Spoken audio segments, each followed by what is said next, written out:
The TV news reported an incredible event that will go down in history. The previously sent Apollo 11 landed on the moon. The screen showed a close-up of the one-man crew slowly descending to the lunar surface, step by step. These steps marked the beginning of a new era in human history. People have a hero who left the first traces in such an unknown space as space. A man-made robot with artificial intelligence has been announced as the first astronaut to reach the moon. In 1995, towards the end of his life, Einstein announced the long-awaited completion of his theory of the universe. Soon, humanity made a big breakthrough in the field of science. Exactly 1 year later, the United World Assembly announced the 3 laws of robotics to control created artificial intelligence and guide legislation. Gradually, the need for human workers began to disappear, and they were replaced by robots. Sometime later, almost 80% of the population no longer needed work. In 1997, after many major scientific advances, the world economy entered a golden age. The tractor dumped all the garbage into one large pile, which could indicate that someone's home had been here some time ago. Our hero was fond of drawing and did not miss the opportunity to capture everything that caught his attention. And now he was watching the tractor in action, sitting a little away from it and sketching all the details. While drawing, Sam didn't notice how quickly time was passing around him. Suddenly, a large doll-like object flew into the pile of garbage. This caught the hero's attention, causing him to flinch in surprise. Taking a closer look, he realized that it was a broken robot. The next moment, an idea came to him. At the same time, in her laboratory, the woman was studying the news about a new virus that was sweeping all sectors of the world. One clear symptom of this virus was coughing up blood. Suddenly, the door to the room opened and her grandson's voice reached her. Looking up from the screen, Louise turned to the boy, asking what had happened. Sam said with a happy smile that he had found something amazing. Louise, not understanding what caused such a violent reaction from the guy, asked what exactly he found. He turned sideways to her, showing the broken robot. Seeing him, the woman told Sam to weigh him. Then she would pay him for the scrap metal. But the hero objected that he was not here for that at all. He pointed to the robot's hands, saying that they were moving. Afterwards, Louise came closer and, taking a closer look, said that she could give him more for a functioning power source. But Sam again objected, asking her to save this robot. The woman was very surprised by her grandson's request. He begged her to fulfill his request because she was good at fixing things. Taking out a new cigarette, Louise asked if he had money. The hero replied that he would never force his grandmother to work for free and pressed the button on the watch. After he displayed his score on the screen, Sam showed it to her, saying that it was all he had. She froze for a moment when she saw his balance. After giving him a slap on the head, she said that for 1,500 marks he wouldn't even buy a hamburger. A few days later, a head was attached to the robot and some non-functional parts were replaced. Sam came to inspect his robot after a long 3 days of waiting. He asked his grandmother what the robot had with a face. She replied that this part was the most expensive, and if he wanted to put on a different face, then let him pay for it himself. After her words, the guy again turned his attention to the robot, and having examined it more carefully, asked why all robots wear the same clothes. Louise replied that this is required by law in order to distinguish them from people. Suddenly, the robot's eyes began to glow. A couple of moments later, the robot girl began to slowly rise, which made our hero very happy. After looking around, the robot asked where she was, because she was sure that they had gotten rid of her earlier. The hero sat down opposite her, and taking her hand in his palms, said that he was very glad that she was alive. The robot looked at him for a couple of seconds, and then asked if he was her new owner. The guy nodded and told her his name. When he asked her name, she didn't understand what the guy meant and gave her model number. Sam cocked his head to the side, saying it was too weird a name. Then he looked around. On the table, the hero noticed a package of chocolate. The next moment, he snapped his fingers, screaming that this was perfect. Then he turned to the robot and said that from now on he would call her Jane. Louise said that her work is finished, and now the guy can take the robot and leave, because she has a lot of work left. After thanking her, the hero headed for the exit, saying that next time he will have enough money to buy a new face for Jane. The woman stood without turning around all this time, waiting until the door slammed on the other side. When Sam left, a suppressed cough broke out. After the attack passed, Louise saw that her entire palm was covered in blood. She realized that the symptoms of the virus had appeared, and she didn't have much time left. Sam returned with Jane to his house. Having started to sort out the rubbish that had accumulated inside for quite a long time, she accidentally broke a plate. The hero looked away from the canvas and asked if everything was okay with the robot. She apologized and started cleaning up the pieces. The guy who stood up replied that she shouldn't worry about it, because he found it in a landfill, and it wasn't of much value. Having settled down next to her, Sam began to help her, and in the process asked Jane to call him something else. and not master. She didn't have time to answer anything when she accidentally touched a mountain of rubbish behind her, after which everything fell to the floor. Sam just screamed that it was amazing. Inspecting the resulting mess, he said that he had long dreamed of cleaning it all up. Jane apologized to him, saying that her neural network parameters were damaged, so her motor functions were very limited. She was very upset that at the moment it would be very difficult for her to be useful for her master. The hero replied that everything was fine and nothing needed to be done for him.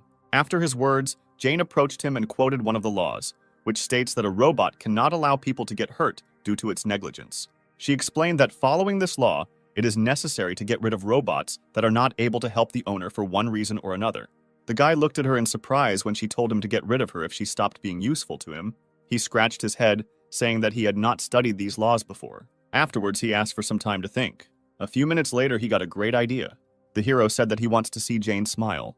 She looked at him with confusion. The guy explained that now this is impossible because of her doll head. Then he translated the image from the clock, saying that he had a plan to implement his idea. Sam showed her an advertisement for an upcoming art competition in 3 months and told her that the grand prize would be enough to buy her a new face. After listening to him, Jane said that she was not able to smile. Even she would have a face suitable for this. The hero didn't let her finish, asking how she knew this if she hadn't even tried. He said he was looking forward to seeing her smile. Taking her hand, the hero smiled softly and said that he believed that Jane would succeed. Afterwards, he stood up and, stretching, asked if she had any ideas worthy of first place. She thought for a few seconds. A moment later, Jane spoke about his request earlier, informing him that one of the laws forbade her to address the owner by his name. Raising her head, she asked if Mr. Sam could address him. The guy smiled, answering that this option suits him. In the evening, they headed to the landfill together, collecting things that interested the hero. That night, they fell asleep together. The days passed by. Sometimes they visited Louise, helping her with the cleaning. In the evenings, Sam spent his time drawing, trying to draw something worthy of first place. Louise spent these days conducting her research, waiting for the disease to finally get the better of her. On one of these days, her grandson burst into her laboratory with joyful cries. Showing her his award for the competition, he said that he managed to take first place. The woman looked in surprise at the joyful boy. When he asked if he could now buy a new face for Jane, Louise just smiled. A week later, the robot's face was changed from a doll's to a human's. The hero was beside himself with joy. Looking at herself in the mirror, Jane assumed that some kind of mistake had occurred because her eyes and face shape looked strange. But Sam convinced her otherwise. He reminded her of his request earlier and asked her to try to smile. Jane had difficulty controlling her facial expressions and, squeezing out some distant semblance of a smile, asked if this was what the hero meant. The guy didn't know what to answer her and could only stand silently. When she tried a new expression, he admitted that it looked very creepy. A sudden cough behind him caught his attention, and Sam turned to Louise. Seeing that my grandmother sat down on the floor, holding her hand on the table, he asked what happened to her. Sam wanted to touch her, but the woman shouted at him to move away from her. The next moment, she stood up and said that she was just a little tired, so she needed to rest a little, and it was time for Sam to go back. The hero looked at her doubtfully. Afterwards, he went outside with Jane, saying that if she needed anything, she could call him at any time. Having said this, the guy slammed the door. Left alone, Louise slowly walked towards the mirror, struggling with new coughing attacks. She leaned her hand on the mirror, smearing her blood on it. Raising her head, the woman saw that her eyes had already begun to turn red. Walking along the village, Sam shared his worries about the health of Grandma Jane. She walked behind him and practiced her smile. Noticing her upset expression, he said that she did not need to rush and force herself to smile, because smiling is a natural reaction to some event. Jane replied that she did not quite understand what exactly the hero was trying to convey to her. Sam stopped when he heard that she couldn't understand the concept of a smile. He tried to explain everything to her in more detail. After listening to him, Jane asked to get rid of her because she could not obey the only order of her master and was breaking one of the laws. The guy looked at her in surprise when she said that she was just a pile of scrap metal, the existence of which was devoid of any meaning. The hero couldn't listen to it anymore. He shouted at her to shut up. With his head bowed, Sam told her to listen carefully to what he was about to tell her. When the robot heard that despite what the law dictates to them, her owner would never leave her, she was sincerely surprised. Saying this, the hero remembered his painful past. A few years ago, his mother packed her things and wanted to leave. He tried to stop her, but received only another resounding slap in the face. The boy lay with tears in his eyes and watched as his mother turned around and left somewhere forever. That day, he sat outside the door for a very long time, hoping not that she would change her mind and come back. Coming out of the memories, the hero looked into Jane's eyes, saying that he does not abandon his family members. Then he asked her to never say that about herself again. He folded his hands on his chest and added that if he heard again that he needed to get rid of her, he would be very offended. Stunned, Jane stood for several seconds before answering a word. Suddenly, Sam started bleeding from his nose. The robot girl, who did not expect this, watched this in surprise. A second later, she leaned towards her equally surprised master, asking what had happened. But Sam was unable to answer her due to a sudden bout of coughing up blood. He fell to his knees, coughing up blood. A few minutes later, the hero lost consciousness, and the robot girl put him on her back. She activated navigation mode to find the nearest hospital. A couple of seconds later, Jane received the necessary data and immediately headed in the indicated direction. Suddenly, something caught her attention. Wary, she decided to stop. The street ahead was on fire and people turned into monsters and devoured each other. Some tried to escape from the crowd of zombies, but eventually they overtook their victims. One of the men who contacted tried to break into the telephone booth of his victims. Jane turned to the system to find out the details of what was happening around her. She waited for several seconds to connect to the central database. Suddenly, heavy footsteps were heard behind her and Jane turned around. A zombie was approaching them. The robot decided to scan the person in front of it. She walked throughout the body, collecting data. A moment later, it was determined that the creature was no longer human. Jane realized that he and his kind posed a serious threat to her master. The zombie has virtually no traces of human DNA, which gave her a free hand. Jane finished gathering information, closing her eyes. A moment later, her bracelet began to glow. She said that all elements that pose a threat to humans must be eliminated immediately. Surrounding sounds began to reach the unconscious Sam. A couple of seconds later, with great effort, he managed to open his eyes. He wanted to say something, but he couldn't come out with anything other than a wheeze. Having given up these attempts, he paid attention to what was happening around him. The houses were on fire, the street was strewn with dead bodies of people, while others behaved strangely and bit others. Suddenly, there was an explosion somewhere nearby, and the flames ignited with renewed vigor. This attracted the attention of the zombies. They broke away from their victims and headed in the direction where the explosion had been heard a second ago. Louise watched what was happening through the window of her house. The woman put out another half-smoked cigarette. The day she feared most had arrived. Louise pushed aside the desk drawer with the pistol inside. Taking it in her hands, she pointed the trigger to her temple, and the next second a shot rang out. At the same time, Jane was still standing opposite the zombie with Sam on her back. He slowly approached his victim. When Jane was about to get rid of the threat, the hero managed to squeeze out the words that she could not do this and extended his hand to her clenched fist.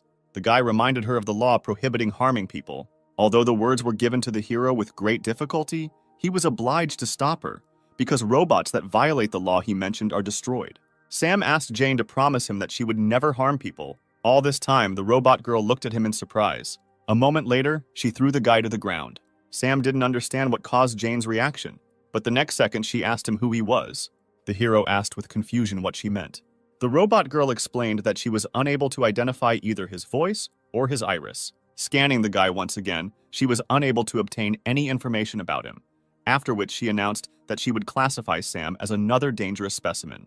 Jane was sure that the guy lying in front of her was not her master, so she turned around, saying that she had to find him. The amazed Sam looked at his robot, not believing what was happening. He was able to call out to her only when she moved a few meters away from him, but Jane did not pay any attention to him, continuing to look for her master. Suddenly, Sam had another coughing fit. A couple of moments later, he heard footsteps approaching him and looked up to see who it was. The next second, he saw a crowd of zombies approaching him. At the same time, Jane ran further and further down the street in search of the real Sam. She suddenly stopped when she noticed something strange. A couple of meters away from her stood the same robot girl, and the man sitting in front of her asked her for help. She also scanned him to verify his identity, just as Jane had done earlier. A couple of seconds later, the robot girl said that the man was not her master, after which she lost all interest in the man calling out to her. She went in search of her owner, gradually moving away from this place. Jane turned around when she heard another robot's voice behind her. Nearby, a robotic man sat next to the body of his dead owner. Closing her eyes, he said that, following the law to ensure the confidentiality of the owner in the event of death, all data on the robot must be deleted. Within a few seconds, automatic erasure of all data will begin. Looking around, Jane discovered many robots similar to her, in search of their owners and those who were preparing to erase all data. Sometime later, she reached the house where she and Sam had lived all this time. Opening the front door, the robot girl stepped into an unlit room. Having scanned everything inside, she discovered that there was no one here except her. Suddenly, something caught her attention. Jen looked at the wall covered with Sam's drawings. Memories of the hero asking her to pose flashed through her mind. She stood for several minutes at this wall. Suddenly, she remembered Louise's house, where her master might be, and headed there. Sometime later, Jane approached our hero's grandmother's house. When she entered the house, it was unusually quiet inside. The robot girl went deeper into the house, exploring each of the rooms, and in one of them she discovered a dead body. Jane stopped to scan it and get information about the identity of the person in front of her. Having established her identity, she walked over and sat down next to Louise. Jane remembered what Louise had told her when she changed her face. The woman said that Sam's mother abandoned him when he was 5 years old, which is why he now sympathizes with Jane, because someone abandoned her too. Louise sighed heavily and continued, saying that she had become not just some machine for the guy, but the family that he valued more than anything in the world. She then asked Jane to stay by Sam's side no matter how much he might change. The robot girl covered the dead body with a found sheet. After confirming Louise's death, she returned to searching for Sam. A minute later, she left the house thinking about possible options for her master's location. Jane stopped walking down the stairs. Several zombies were approaching her. When she turned around, intending to go in a different direction, the zombies immediately attacked her. She managed to dodge one of them. Jane decided to remove the obstacle. Gathering all the strength in her fist, she rushed at the zombies. But a guy suddenly jumped out and blocked her path. Jane scanned the man who stopped her, trying to determine his identity. The robot girl noticed that he had a biological signature similar to Sam's. Suddenly, the hero let out a roar. The guy tried to drive other zombies away from Jane in a similar way. His idea was a success, and a couple of moments later, the zombies turned around and headed in an unknown direction. Jane watched what was happening in surprise. At some point, the guy's growl became quieter, and small tremors began to break through his body. The hero desperately tried to pronounce the words, while he still had the ability to control his own consciousness, which was gradually becoming clouded with fog. After several attempts, he managed to ask if Jane was okay. He slowly turned towards the wary robot girl, saying that he had something important to tell her. She scanned his voice and iris again, but received the same information as before. The man's identity was impossible to determine. Sam continued to approach her. He said that he wouldn't last long, so he had to have time to tell her. A few seconds later, he managed to take Jane's hand. After that, he said that the last 3 months that they spent together, he was truly happy because he had a family. All this time, the robot carried out various checks to establish his identity, but they all gave Jane the same answer. Suddenly, Sam was overcome with weakness and fell to his knees, the robot supporting him by his arms, preventing his torso from collapsing to the ground. Jen recalled various moments and desperately tried to convince herself that the guy in front of her was not her master. But his words and attitude towards her were no different from the real Sam. At some point, unconsciously to herself, she began to cry. Sinking to the ground, Jane hugged the guy, recognizing him as her master. She called his name, expecting some kind of response. Her tears fell onto Sam's face. The robot girl lowered her head over his, asking him to look at her face. She wanted him to see her smile, which she finally got after so many attempts. But the hero did not have any reaction. The virus finally took over his body. The next moment, he rose from Jane's lap and was about to bite her. She just watched the guy with tears frozen in her eyes. When he did bite her, Jen only squeezed Sam tighter in her arms. The guy tried to bite her hand, but was defeated over and over again. Due to an unknown virus on this day, the world's population decreased by 70%. An alliance of governments around the world immediately formed an organization to combat this virus and ensure safety by identifying the root cause of its occurrence. After research by the World Health Organization, it was stated that the DNA structure of zombies is significantly different from the DNA of an ordinary person. When the infection rate increased significantly and the government did nothing, people began demonstrating in front of the government building to demand a solution to the problem. Thus, more than 200 days have passed since the appearance of the virus, and the zombie ratio has exceeded 70% of the world's population. People could only believe that scientists would soon figure out a way to get rid of this disease. 230 days have passed since Sam was infected. Jane was checking out the necessary products at the checkout in the nearest store, which still had at least some food left. In the first 3 days, she heard on the news that the virus had spread throughout the world. But now that the network is turned off, she cannot find out news from outside. After putting the groceries into a bag, she thanked the former zombie salesman. He only let out an inarticulate wheeze. Jane assumed that other robots ceased functioning after losing their master, or they went somewhere else, continuing the search. In this village of robots, she was the only one left. She was tormented by questions about what the situation was in the outside world, and whether there was a cure for this disease. Suddenly, she heard a scream behind her and turned around.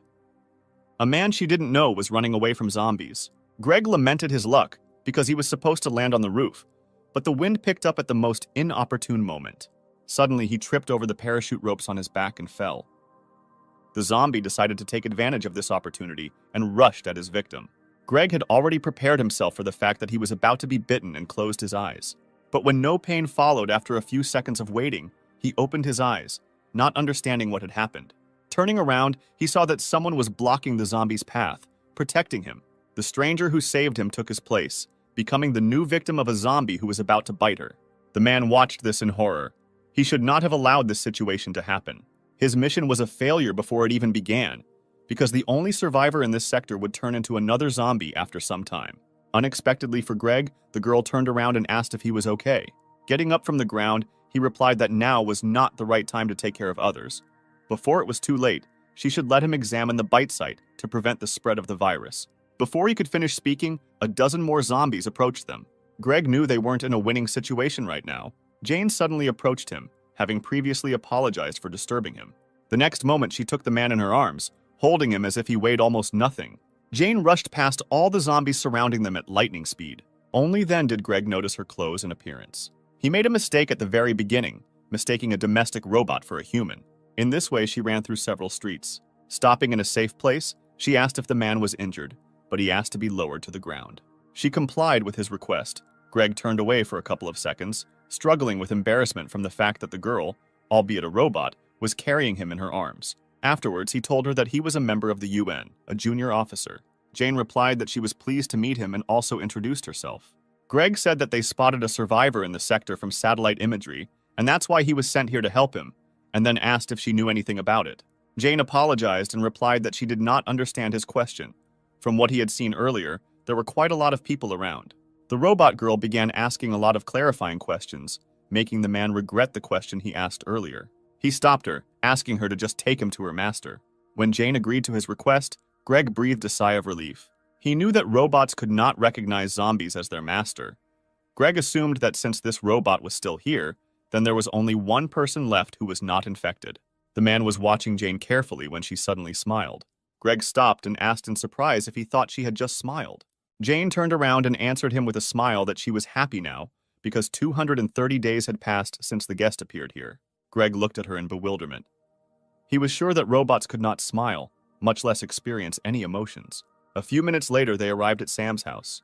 Going inside, Jane informed her master that she had returned, after which she walked towards the guy sitting by the canvas, leading Greg behind her. When the man spoke, the hero reacted to the stranger's appearance and turned in their direction. Seeing his face, Greg took a step back in horror. At the same moment, Sam rushed at him. Jane grabbed the guy by the torso, preventing him from attacking the man. She said that this man came here to help them, but the guy did not react to her words, trying to escape from her grip. Greg grabbed the weapon, pointing it at Sam. The man did not understand what this robot was doing. He asked if her original plan was to lure him here and make him zombie food. Jane replied that she understood why he thought this way and asked him to calm down and listen to her. But Greg was not going to listen to her any further and interrupted and said that he would kill this zombie. After his words, Sam's gaze changed. Jane asked that they listen to her first and said that her master would not do anything bad to Greg. Sam understands what she is saying. The man objected that this could not be true. The robot girl reminded him of one of the laws, which clearly states that robots cannot lie to people in any situation. Afterwards, she slowly let the guy go, saying that he would no longer attack. The man watched in surprise as Sam actually stopped trying to attack and just stood there while small tremors ran through his body. A moment later, the guy looked at the man calmly. Confused, Greg hesitantly lowered the gun. A few hours later, the sky began to take on the pink hues of sunset. Happy Jane was setting the table. Greg felt awkward having dinner with the zombie sitting opposite him, who was watching the man with interest. At one point, he turned to Jane, saying that he had never seen a zombie understand someone's words before. He asked if she used any means on the guy, or if she was using some special frequency that only zombies could understand. Jane replied that Sam used to bite her whenever possible. He also could not eat normal food and constantly threw everything around, making a mess. She was reassured by the fact that those infected did not die or become weaker, even if they did not eat. But one day she noticed something strange. Her master began to eat living creatures like rats. Because of his illness, he became more violent, and Jane did not know how to care for him in this condition. But after 3 months, the violent actions decreased, and he gradually began to understand her words. Now Sam can understand simple communication. Stretching out her hands to him, she said that at the moment, she herself did not know why her master's condition was gradually improving. Hugging him, Jane said that she believed that this virus could be destroyed and the affected people healed. Greg listened in amazement to the robot girl's story. She was silent for a couple of seconds, after which she looked up at him, in which some hope was read. This was the first time the man had heard of someone believing that this was just a disease from which one could be cured. He tried to understand the reason why this robot perceives zombies as people. Suddenly, she asked if she could ask Greg one question. Having received his approving nod, Jane asked what the situation was in the outside world. The man replied that the situation outside has not changed much. The number of zombies is constantly increasing. Although scientists are conducting an in-depth study of the virus, they have not been able to make any progress in anything. He said that the government is inactive, and now everyone understands that they are in a hopeless situation, and such a thing as hope has long left them.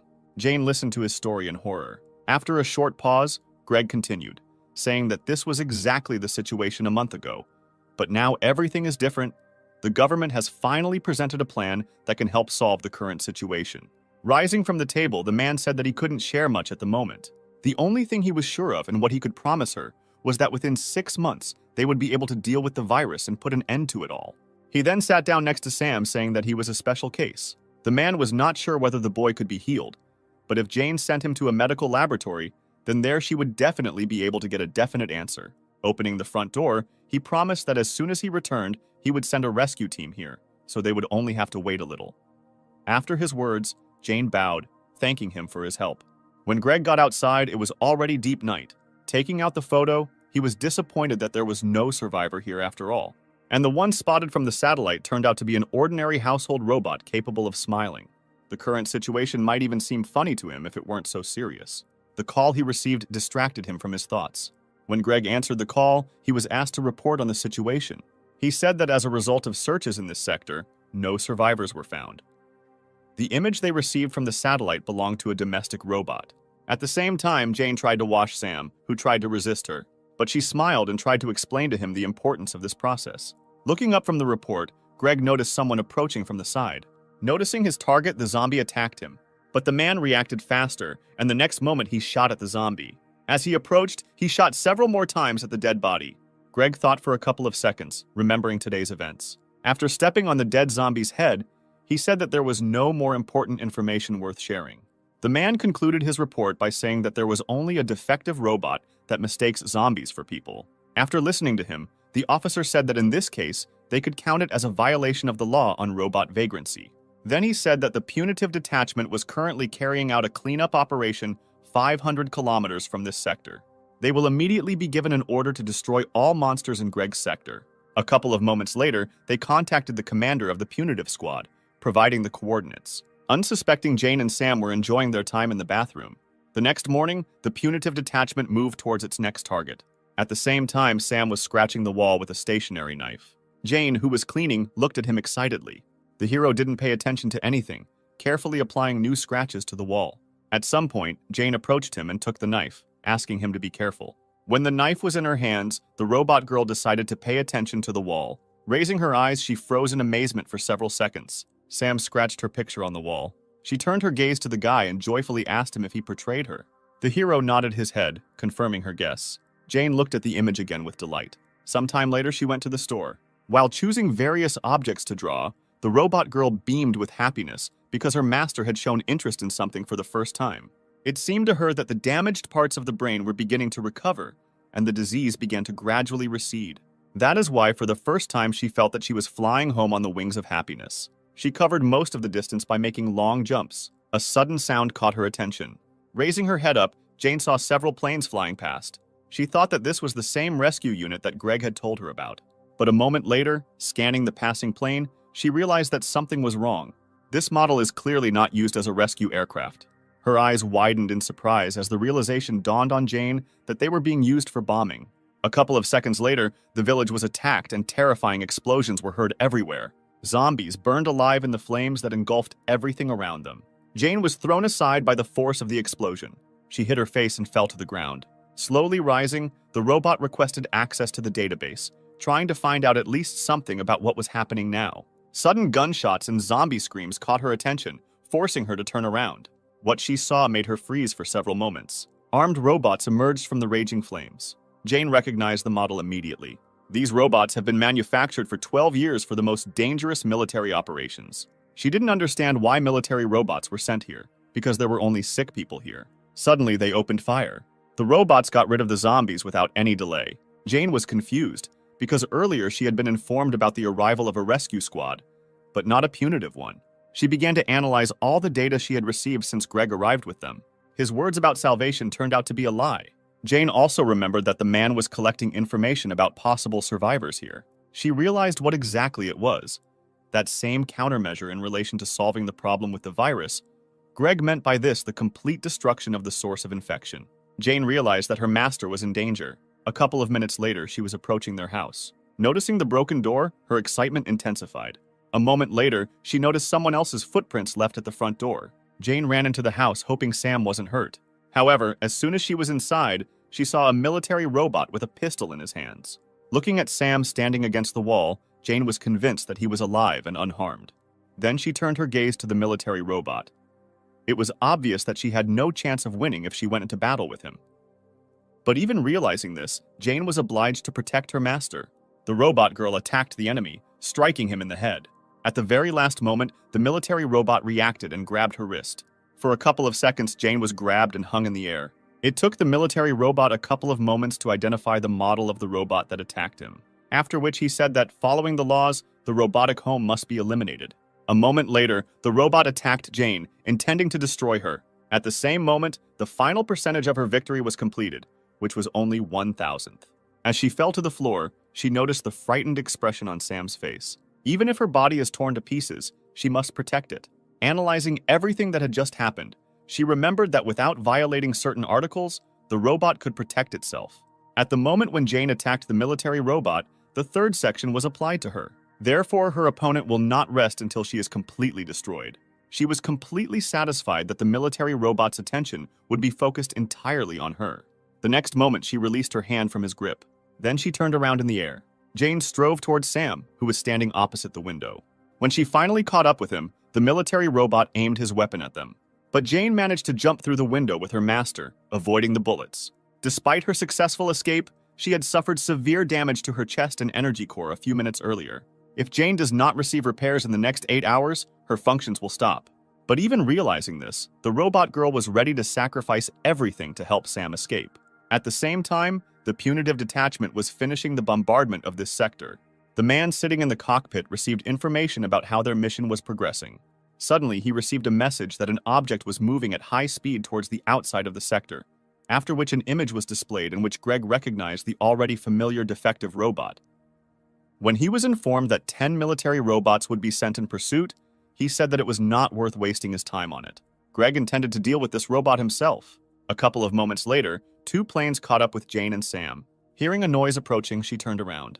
At the same moment, Greg gave the order to attack her. His order was immediately carried out.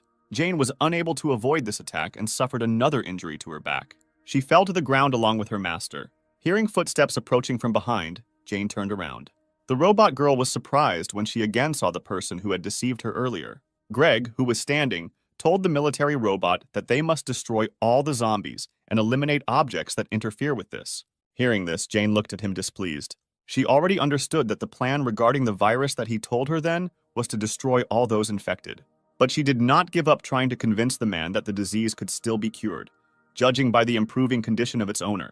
When Jane asked that Sam be shown to the medical team, Greg replied that there was no point. He said that there is no other way to get rid of this virus. After the virus began to spread massively and the government made no attempt, the press began to spread a lot of negative news. Every day, many articles appeared about the predetermined end of the world, and soon fear settled in people. Ultimately, they began to demand the complete destruction of zombies by organizing continuous rallies. The government could not cope with the hostility of the public, and soon they conducted an official survey around the world on whether the complete destruction of zombies would be carried out. According to the results, it was revealed that the overwhelming majority voted for destruction, which is why he does not have the right to leave Sam alive. She said that she still could not understand the reason for such cruelty. Covering the hero with herself, Jane said that the infected are people just like him. The robot girl didn't understand how people could treat others like that. Exhaling cigarette smoke, Greg asked who exactly she meant by people. Without waiting for an obvious answer from her, he said that no one perceives zombies as people. The man explained that these are only animals that spread a deadly disease. After his words, Jane looked at Sam doubtfully. Greg said that she should know about this better than them, because she is a robot. She looked at her master for a few seconds before answering that she really couldn't recognize Sam as a person. Taking the guy by the hand, she continued, saying that this is only a biological problem, but the fact that her owner remains himself does not change. When Jane said that Sam was still her family, he looked at her in surprise. She clearly remembered the words he had once said to her. Lost in her memories, Jane did not notice how the hand of the robot approaching her was slowly reaching out to her. The next moment, a powerful electric discharge ran through her. Greg threw away the half-smoked cigarette. He even felt a little sorry for this domestic robot. He was sure that she would not have met such an end if she had not been so blindly devoted to her master. It was just a false emotion that was put into her. Afterwards, he ordered the robots to continue the further operation. Having given instructions, the man turned around, heading towards his plane. The remaining military robot threw Jane's immobilized body aside and stood in front of Sam, pistol in hand. He aimed the weapon at the guy's head, intending to get rid of him, but he began to try to say something. The hero reached out to Jane, who was lying a couple of steps away from him, but she did not show any signs of life. At the same time, Jane's mind flashed back to Layla telling her to remain family to Sam, no matter how much he would change in the future. She expected that they would face many difficulties in the future. That is why Layla gave her a special power with which Jane had to protect Sam. A few moments later, the robot girl received a notification that the update download was complete. After that, her body rose up and she was engulfed in a golden glow. This caught the attention of Greg, who had already decided that he was done with her. He barely had time to turn around when half the body of a military robot appeared at his feet. Jane managed to deal with the robot that attacked her in the blink of an eye. The stunned man stood there, trying to comprehend what exactly had just happened. The robot girl decided for herself that from now on, anyone who poses a threat to her master must be destroyed. The hero himself looked at her in surprise. The military robots took up a defensive position, holding their weapons at the ready. Jane came to Sam's defense. Greg didn't understand how this was even possible, because just a minute ago she had been taken out of action. Looking at the robot lying in front of him, many questions appeared in his head one after another. Meanwhile, Jane unfastened one of the buttons on her suit. After the mechanism was activated, a protective dome surrounded the guy. When Sam began to panic, not understanding what had happened, she explained that this dome was intended to protect him, and he just needed to wait a little while she dealt with the enemies. Greg ordered the military robots to destroy Jane as quickly as possible, but not even a couple of seconds had passed before their heads were blown off. The shocked man did not even have time to understand what happened. Turning around, he saw Jane standing with the head of one of the military robots in her hand. He was amazed at her speed. Coming to his senses, he asked how this was possible. He couldn't understand how an ordinary robot got so many fighting skills, but she ignored his question, turning in the opposite direction. Then she ran in an unknown direction. According to the data that Jane received, it was established that there were several more squads of military zombies in the center. They have already destroyed almost half of the infected, and they have enough chances to become a threat to its owner. Jane was determined to incapacitate each of them. At some point, the military robot sensed someone approaching from behind and turned around. Jane blew off the head of one of them before the robots had time to react and began to attack her. The next moment, she knocked out another one with a kick. One military robot hid among the ruins and aimed at Jane from a safe distance. A moment later, there was a deafening explosion. The robot was confident that it had gotten rid of its target. Contrary to his expectations, Jane was already above him. She landed directly on him, thereby destroying the enemy's body. Greg at this time received endless messages about losses. He was shocked that an entire battalion was destroyed in 10 minutes by just one faulty house robot. Having gotten rid of all the military robots, Jane headed back to him. Greg commanded that the hangar administrator module be launched. The military, who had set up a camp nearby, received a message from their commander and unlocked hangar number 6. A robot of impressive size appeared from behind the open door, after which he was given an order to eliminate his target. Meanwhile, Jane rushed back to her master. Greg panicked when he noticed her approach. He shouted for the sent robot to hurry up. A couple of moments later, Jane's path was blocked by a new enemy. The man was glad that this robot arrived on time. Even if it is shameful for a robot of his level to fight with some domestic robot, but with his combat power, Greg will be able to get rid of Jane. At the same time, she studied the enemy, trying to discover weak points. The next moment, Jane struck him with a blow that caused his body to shatter into pieces. Greg was once again shocked by what happened. Not believing his eyes, he looked at what was left of the body of his best combat robot. He was brought out of his stupor by Jane's words that her mission was over and 116 robots had been eliminated. Now the man was looking at her in horror. When she started to approach, he shouted at her not to come near him. But seeing that Jane was not reacting to his words, he grabbed the gun. The next moment, Greg pointed the gun at Sam, hoping it would make her stop. But when this action had no effect, he voiced his intention to shoot the guy in the head. Jane just frowned, getting closer and closer with every step. Ultimately, Greg did shoot. But the barrier surrounding Sam did not allow the bullet to reach the guy, and the bullet flew in the opposite direction. The man was unable to dodge, and the bullet went through his thigh. Jane approached her master to remove the barrier. After turning to Greg, who was crumpled in pain, saying that people are afraid of the disease and abandon their fellow men. But she did not intend to act like them and would never give up her family. Turning around, Jane finally said that until the very end, she would look for a way to cure this disease, after which she headed off with Sam in an unknown direction, leaving Greg alone. Looking at the retreating backs, he felt that he was obliged to urgently inform his superiors about everything that had happened here today. A few hours later, Jane and Sam were at the grave. The robot girl thanked Louise for installing a system with which Jane managed to protect her master. She told her that she was going on a trip with Sam. Holding her gaze on the carved name, she continued, saying that they could no longer rely on outside help. Jane will look for a cure for Sam and will definitely cure him. When this happens, they will return here again. So she asked Louise to wait a little longer for them. Then they slowly set off. Along the way, Jane shared that she was thrilled to be traveling with her master for the first time and asked if he felt the same. Sam answered her, trying to express the same emotions. At that moment, she thought about Greg's first reaction when he first saw Sam. He was greatly surprised when he learned that her master was able to understand words.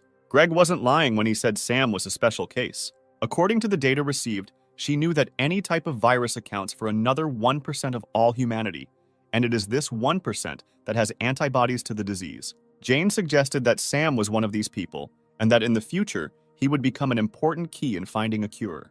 That is why their first task was to find the right person to confirm the presence of antibodies in her master. Suddenly, there was a noise from an airplane above them. Surprised, Jane immediately stopped. The discovery of an escaped zombie and a robot was reported. Jane managed to put a barrier around Sam while she fought the enemies. The robot girl was ready to challenge the whole world to protect her master. 15 days have passed since they left the village. Jane was surprised to find a barricade and they stopped a few meters away from it.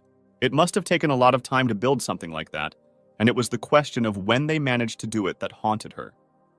After scanning the area, Jane learned the location of defensive artillery structures, which are designed to block further advance of the infected. If they got too close to them, it wouldn't end well, so she decided they should go somewhere else.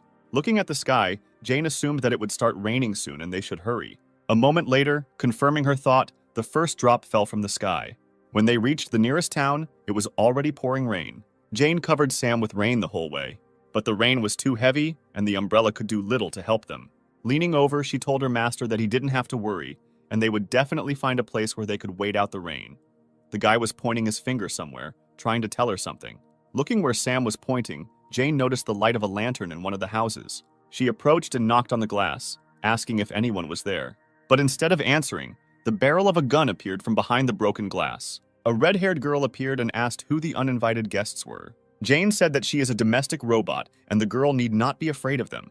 The owner of the gun was surprised that there were still robots in the area. Jane replied that she and her master were currently in the middle of a journey and saw a light here while passing by.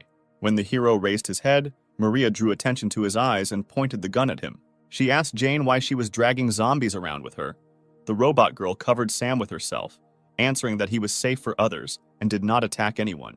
But Maria fired a bullet at Jane, not allowing her to finish. She warned that if they came closer, she would definitely shoot again. Finally, the girl advised to get rid of this zombie as soon as possible. After her words, Jane's gaze filled with sadness. Sam was worried about her and reached out with his hand to the injured forehead of his only family member.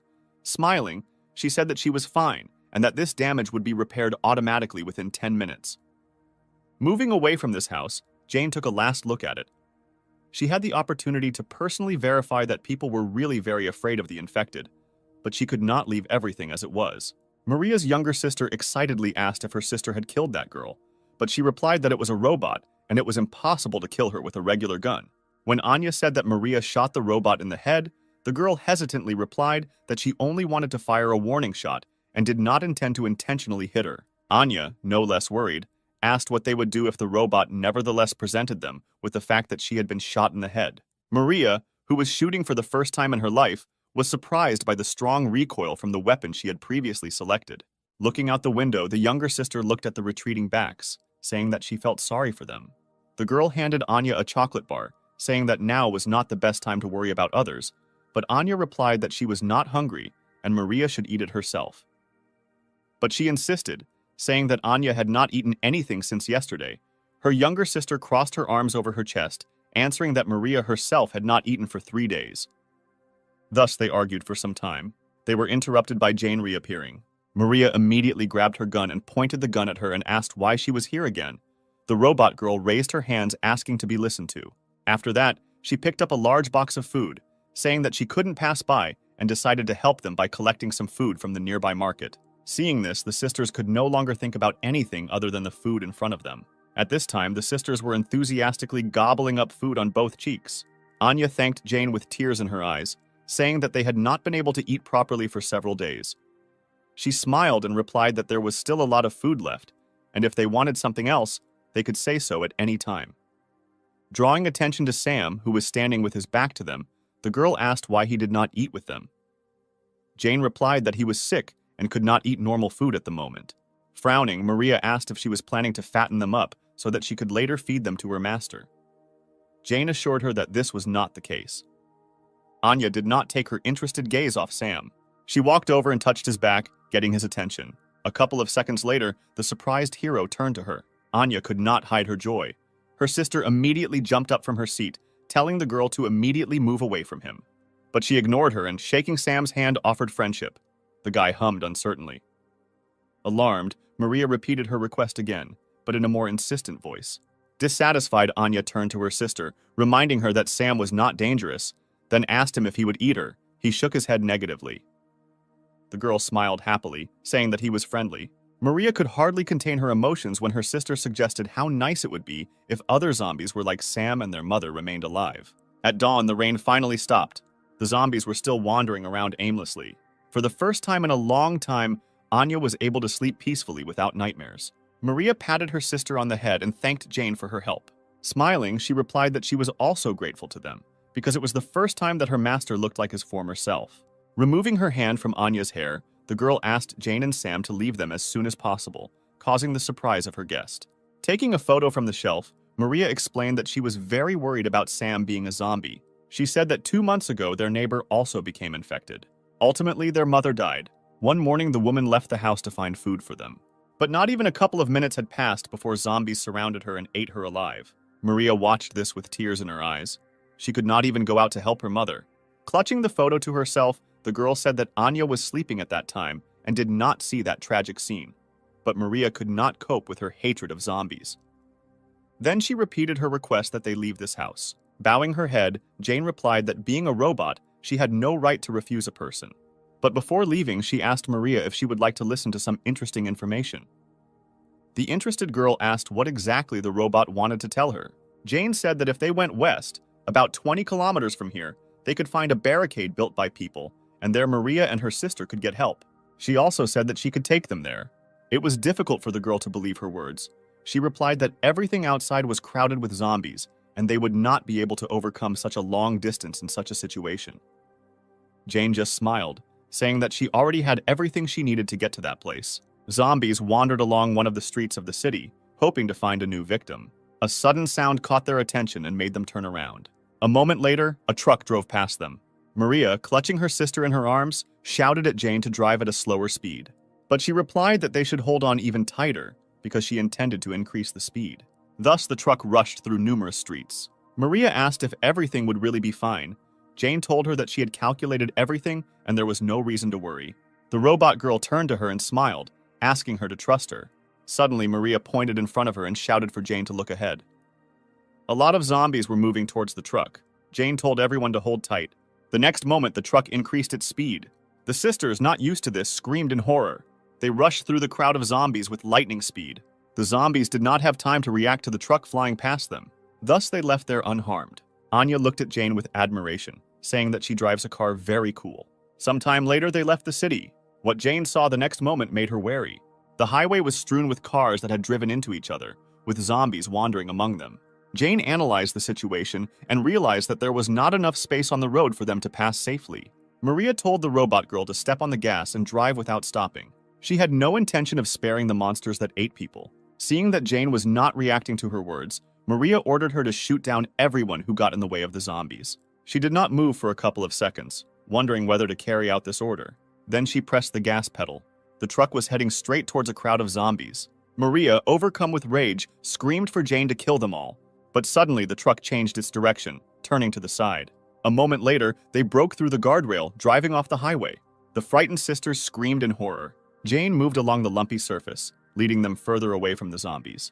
Dissatisfied, Maria asked why she did not follow her order. Apologizing, the robot girl replied that she could not follow orders that violated established laws. She recalled that according to the first article of the first law, robots cannot harm humans. When Maria objected that zombies were no longer people, Jane replied that no matter how much they had changed, to her, they were still people who needed help. Jane understood that the girl held a grudge against the infected people, but they were not to blame for being exposed to this disease. These people were only victims of one accident. After her words, Maria's gaze filled with rage again. The girl was angry that Jane had written off everything as just a simple accident. At the same moment, the truck turned, entering the road leading past another town. Maria barely held back her tears and said that she could not come to terms with the fact that their mother died due to some accident. She reached out to Jane to get some answers from her about what had happened. But suddenly a zombie appeared in front of them, attracting their attention. Jane began to twist the steering wheel to avoid hitting the zombies. Suddenly, the truck ran over a huge rock. A moment later, he tilted dangerously, freezing near the zombie. But not even a couple of seconds had passed before the truck turned over with a terrible roar and fell on its side. Those sitting inside were thrown aside. The zombies gradually began to surround the car, feeling their victims inside. When Maria opened her eyes, they saw through the glass many faces of monsters surrounding them. They did not give up their attempts to reach the victims. Assessing the situation, Jane asked the sisters to remain calm, but Maria interrupted her, saying that if she had followed her order, then this would not have happened. She doesn't care why these people became zombies. All that matters now is that they are monsters who eat other people. If they don't get rid of them, they will eventually become the same themselves. Sitting Sam back down, Jane replied that it was for this reason that she was looking for a cure for her master. Maria looked at her with confusion. The robot girl explained that if she manages to find a cure for this virus, then no one else will suffer. But Maria only laughed sadly, saying that these were just stupid hopes. Afterwards, Jane turned to her master with a request. She asked if he could protect the sisters for 8 minutes. Sam nodded his head affirmatively. After receiving his answer, Jane climbed out of the truck and rushed through the crowd. The zombies gathered at the entrance tried to get inside. Maria and Anya experienced real horror. The hero began to growl and push other zombies away. The girl was surprised that Sam was really trying to protect them. Suddenly, the truck began to rise. The girl screamed in fear again, and the surprised guy tried not to fall out of the front window. Jane managed to turn the truck over and lift it, thereby protecting her charges from the zombies. She shouted at Maria to fasten everyone's seatbelt. The girl, not understanding anything, sat looking around. Anya quickly came to her senses and fulfilled Jane's request, fastening Sam. The next moment, the truck was thrown over the top. Anya looked out the window in surprise. The truck hovered in the air, covering a long distance. Jane followed them along the ground. When the truck began to descend, she jumped up towards the truck. A few seconds later, Jane caught up with the truck. She supported the truck, softening its landing. The girls screamed in horror again, feeling that they were starting to fall. Having touched the ground, Jane tried to brake, still holding the truck. A few seconds later, she finally managed to stop. At the same time, behind the walls of the barricade, people did not stop monitoring the situation around them. Having received an urgent report, one of the employees actively knocked on the door of his boss's office, waiting for permission to enter. A few moments later, the man gave permission to enter, without raising his head from the numerous documents that littered his desk. When Justin asked what was going on, he was informed about the received surveillance images. His hand froze, pen in hand, right above the document when he heard a truck approaching the barricade, which belonged to a survivor from the contaminated area. Putting his pen aside, Justin reached for his glasses to take them off. He was interested in this survivor he had just been informed about. Jane got behind the wheel again, and now they continued on their way without obstacles in the form of zombies. She broke the silence in the car by turning to Maria. She turned away when Jane asked if Maria was angry with her. But then she turned around and replied that they all almost died, and Jane should have warned about what she was going to do. Anya interrupted her sister and smiled and said that she enjoyed it, as if they were riding a roller coaster. A few minutes later, a barricade finally appeared in front of them. Jane told her sisters that they were almost to the point where they could help them. When Anya pointed to the wall and asked what it was, Maria replied that it was the place where the soldiers were who could protect them. She said the days of sitting cooped up, afraid to go outside, and sharing leftover food would finally end. Anya looked at her sister with delight, asking if she could go to school now.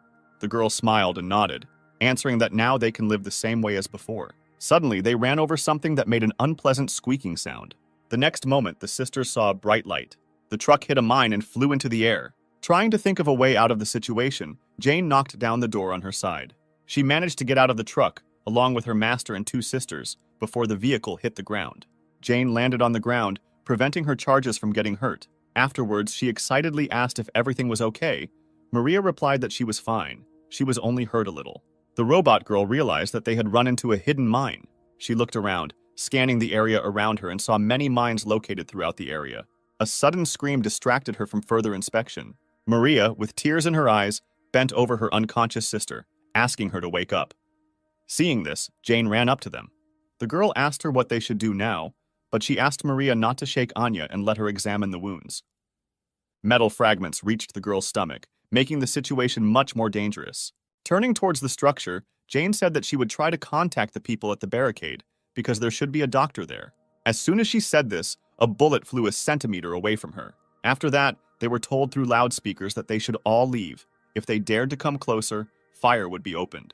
Hearing this, Jane stood up, shielding her master and the girls. She asked not to shoot, because these people were survivors, and one of them needed the help of a doctor.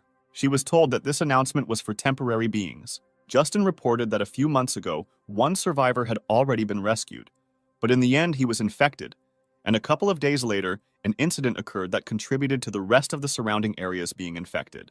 It was from that day that the government established that all people in the affected areas would be marked as temporary beings, so now they have no right to let them in. Maria couldn't believe what she heard.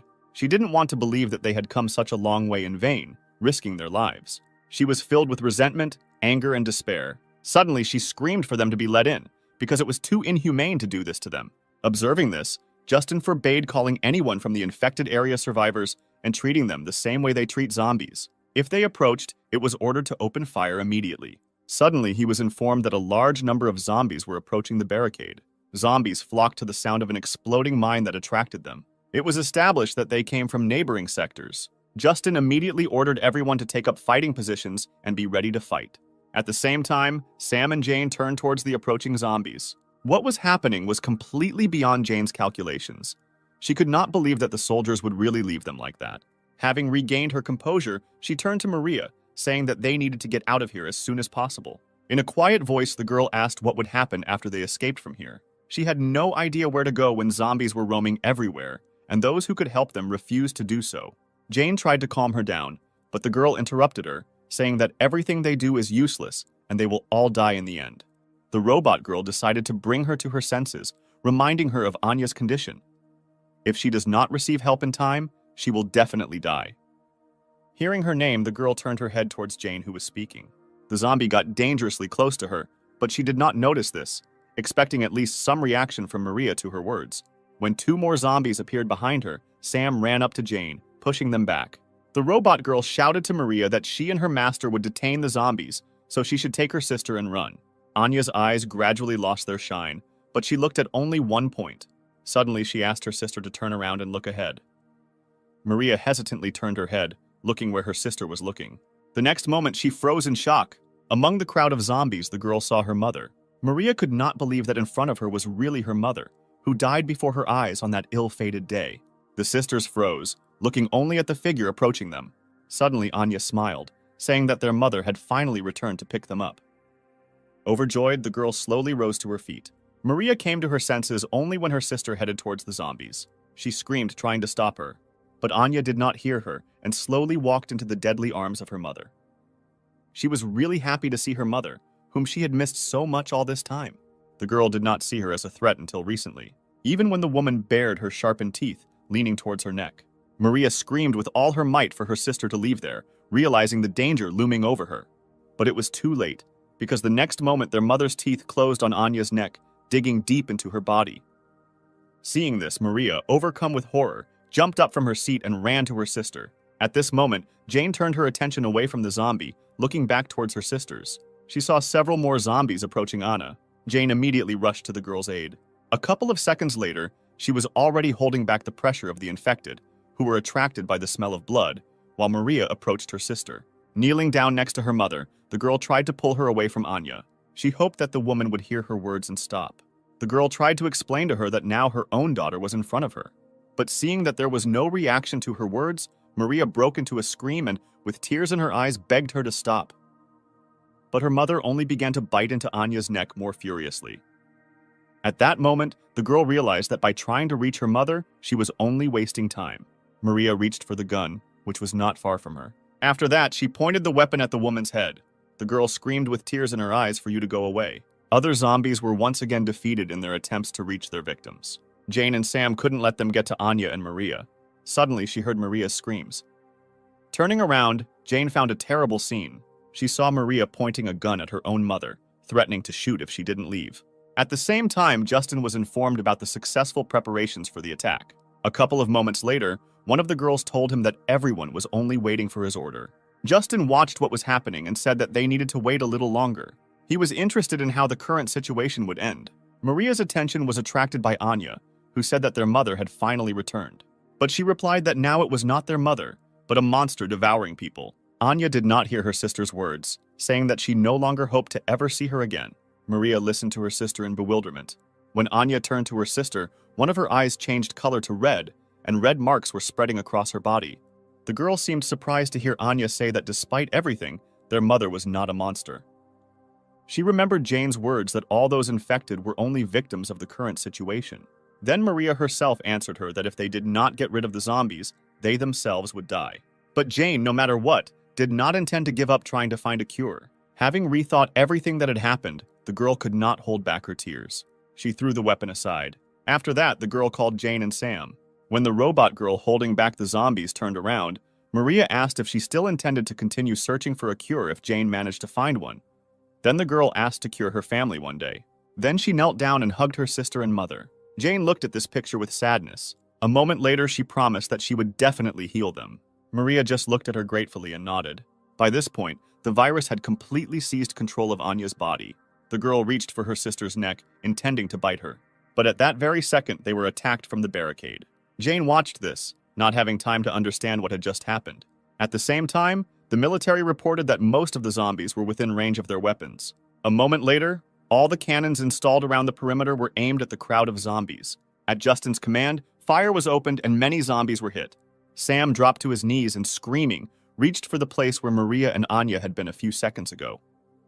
The hero could not accept that his friends were destroyed in such a cruel way. Suddenly, Jane's protective dome appeared in front of him. The guy looked at her in surprise. He watched as she stepped forward, standing in the midst of many explosions from gunfire. Suddenly, one of the cannons aimed at her. At the same time, in the command center, Justin gave orders to his subordinates. He considered himself extremely lucky that these children had come to them, dragging a whole crowd of zombies with them, providing the perfect opportunity to get rid of them all in one fell swoop. The man suggested that at this rate, this area could be cleared much faster than they expected. Suddenly, alarms rang throughout the command center, and the color of the lights changed to a dull red. Justin asked what caused the alarm to activate, but the exact reason was not determined. A couple of moments later, he was informed that a very strong release of energy had occurred on the front line. The man asked to show him the camera footage. An image was immediately displayed on the screen, informing them that something was approaching them at great speed. By enlarging the image, everyone saw that it was just a domestic robot. At the same time, the man was conducting a report, reporting all the collected information to his superiors. One day, an ordinary household robot suddenly changed. And in just a couple of minutes, Jane was able to destroy an entire battalion of soldiers. After this, the 93rd Division sent military forces to get rid of it, but they were all defeated. Kevin reported that they asked a company that made home robots for advice, but they replied that they had never loaded this kind of ability into their robots. The man came to the conclusion that this robot is an updated custom model. It was also known that the place where she was last seen was the Western Barrier Point. It was there that Jane showed amazing abilities. She rushed forward through many explosions. Justin watched this in bewilderment, not understanding what this robot was doing. Suddenly, she began to gather all her strength into her fist. Jane was about to deliver a devastating blow. Approaching the wall, she hit it with her fist. From her blow, many cracks immediately appeared on the wall. A moment later, the cracks deepened, passing right through the wall. As a result of this blow, the headquarters shook, causing panic among everyone present. Justin ordered everyone to take refuge in an underground bunker. At the same time, the wall in front of Jane began to crumble. A couple of minutes later, the barricade collapsed, allowing her entry. Suddenly, she received requests for a video connection. After accepting the request, an image of an angry Justin appeared. He said that this barrier was the largest line of defense protecting the western region of the European district, and then asked Jane if she realized what its destruction would lead to. Without waiting for her answer, the man said that with such actions, she would put millions of people's lives in danger. Since this fact was a clear violation of the robot law, Justin ordered her to immediately switch off and stop functioning. But she replied that, like people, she simply protects what is valuable to her. Jane was determined to protect her master, even if she had to resort to such violations. Having said this, she ended the call and the image of the man disappeared. Afterwards, Jane approached her master to remove the protective dome. Helping him up, she told him they needed to move on. After looking around, the robot girl came to the conclusion that from now on this problem concerns not only them. And time after time, wherever they go, the same thing that happened to Maria and Anna will happen again and again. To put an end to this, Jane decided that she had to find a cure. Looking at the footage of her destroying an entire wall with just one blow, he said that this was far from an ordinary robot. They would view Jane as a weapon that openly opposed humanity. The man suggested sending several elite soldiers and getting rid of the upcoming threat in her person. The woman who listened to him replied that it was all quite interesting. She decided that they would stick to the strategy of the hunter watching his prey, so the operation to capture Jane would be too boring. At least a small problem would have to arise for the situation to become interesting. After that, she frowned and asked why she received all this data only now. Standing in front of her, Greg and his boss realized their mistake. The man, who is the commander of the 93rd Division of the Emergency Army, replied that they considered the matter to be a trifle for this report. Then he hesitated, and carefully choosing his words so as not to anger the girl even more, he said that this robot turned out to be a special case. After the situation had cleared up a little, they were going to provide a report, but were late due to scrupulousness. Listening to him, the girl raised her index finger. The next moment, Kevin received a bullet in the head. The shooter, Justin, said that the man missed his chance to survive. He hid because he was ashamed of being wounded by an ordinary house robot. If Kevin had immediately admitted this, he would only have received a demotion. Rising from her seat, Katarina said that this is only a problem for the military. If there are any problems, they should only think about the solution and not be busy, leaving the problems unnoticed. But she did not intend to tolerate their inaction any longer. Justin turned to her, asking what they should do with the sensational robot. She waved him off, answering that he should leave everything as it was for now. She didn't care about some kind of pile of scrap metal there. She then turned her attention to Greg, asking if he was the operational commander in the 315th sector. The excited man replied that he was an intelligence officer of the 93rd Division. She was interested in his words when he said that immediately after that incident, he reported this to the commander. But he said that it was a disgrace to their honor, and they should deal with this robot on their own. Interrupting him, Katarina lifted his chin, saying that Greg's face was too reserved, although his hair was a little messy. Afterwards, she displayed an image on the screen with a guy and a robot already familiar to him, and ordered him to tell about everything in detail that he managed to find out about this couple last time. Katarina placed special emphasis on Sam. She was interested in this boy, who, although he was a zombie, behaved completely differently than his other relatives. After many days, Jane continued to search for information about a medicine that could cure the infected. But no matter how much she searched, the information she needed related to this virus was nowhere to be found. One day she found one of the articles, the content of which she found difficult to believe. Currently, he and Sam were moving through the forest to their next destination. Jane helped wash her master, but he, as usual, actively resisted this process. She asked him not to twitch, because they found the river after many difficulties, and he must at least wash himself. Jane couldn't understand why Sam began to hate water so much after he became infected. After they broke through the barricade, about 20 days passed. They immediately went to the medical district to find a doctor who specialized in this virus, but it was completely turned into ruins. After that, they went on a search to another sector of the CDC to find at least some information. But here, Jane could not find any records related to the virus. She checked all the archives of the center, but there was no information left there. Jane assumed that someone had deliberately deleted all important data. Now she didn't know what exactly she needed to do. Having washed her master with difficulty, Jane collected her things and finally looked around. She noticed that after the disease appeared, the environment became better. Suddenly, her attention was caught by something flashing in the water. She did not understand why the water in the stream became cloudy. Turning her attention to the opposite bank, Jane noticed that someone was caressing clothes here. Taking a closer look, she noticed that it was a girl in a uniform resembling a medic. Erica noticed someone's presence. She looked up and saw Jane and Sam. At the same moment, she managed to confirm the model of the stranger. She established that this girl was a medical care robot. She also examined the uninvited guests carefully. A couple of moments later, she gathered her things and ran away from the river. Jane couldn't let someone connected to the CDC get away so easily, so she grabbed Sam and chased after the stranger.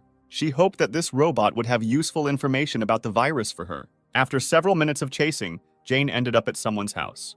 The robot girl stopped and put Sam on the ground, saying that their goal must be somewhere in this place. She opened the door of the house, asking if anyone was inside.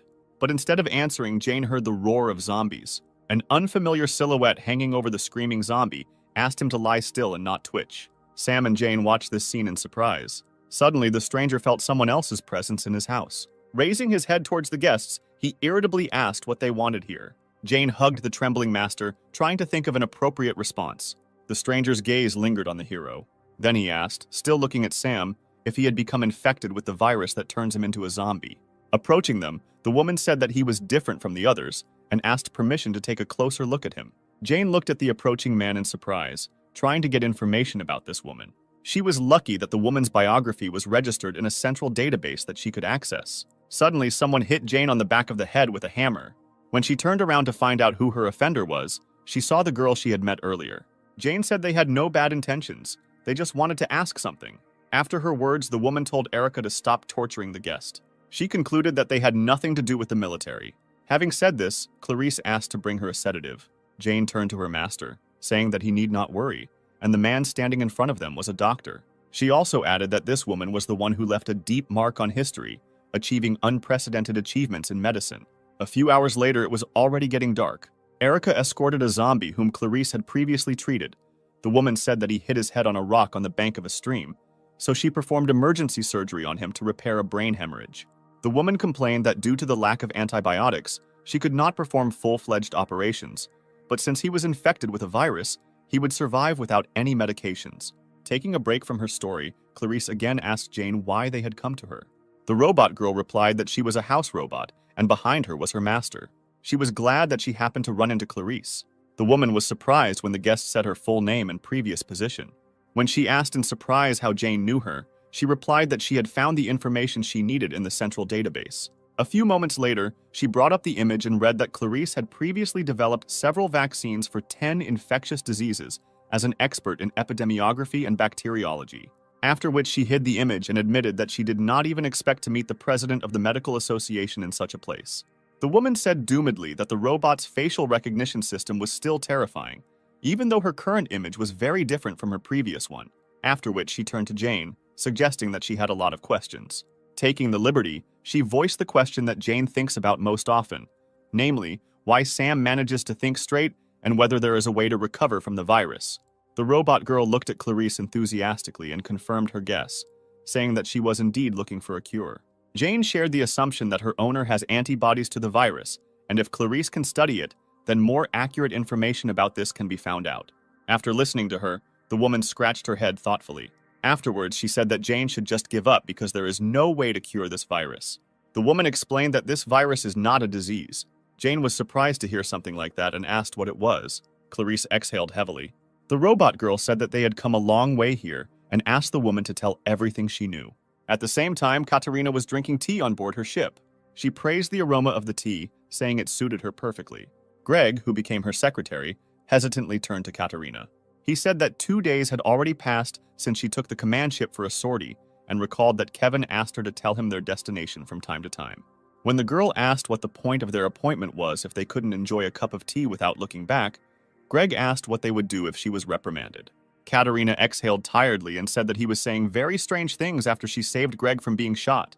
Then she took off her glasses and looked at him irritably, asking a question about who, in his opinion, would dare to reprimand her. Then she exhaled and asked her to tell Kevin to just be on guard until he received his orders. Suddenly, she saw something in the glasses that caught her attention. Looking closer, she saw the same robot girl and her owner in the company of Clarice. Katerina was glad that they had finally made contact. At the same time, Clarice talked about how the virus is not a disease, but an evolution. Surprised, Jane asked what this was supposed to mean. The woman replied that it was similar to how a monkey evolved into a human. She explained that initially evolution would have taken 250,000 years, but now, due to some external interference, people are in a state of rapid development. Unreasonable aggression, loss of sanity, and increased physical capabilities are a few distinctive characteristics that appear only in the infected. But the most remarkable characteristic among all is that the infected can survive even without food. Based on the results of the research, it was established that zombies are superior to humans. Their cells are still in the process of dividing. Even if they do not eat, the infected continue to live. They do not attack humans because of their natural instinct to increase their species. Ultimately, Clarice came to the conclusion that curing this virus would be akin to turning a human into an ape. She explained that the reason Sam is able to maintain a modicum of sanity is not because he has antibodies, but rather he is simply a mutant.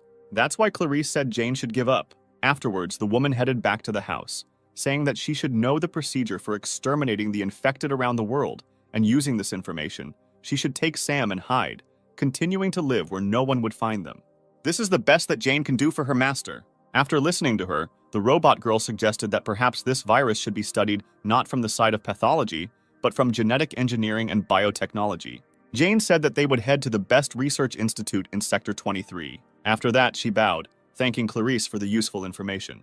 The woman asked her in bewilderment if she really was a robot, and if she was really not capable of doing calculations. Jane replied that she had checked everything several times since the beginning of their journey. She agreed that the probability of success was almost zero, and there was no way for an ordinary robot like her to do something that even a doctor like Clarice couldn't do.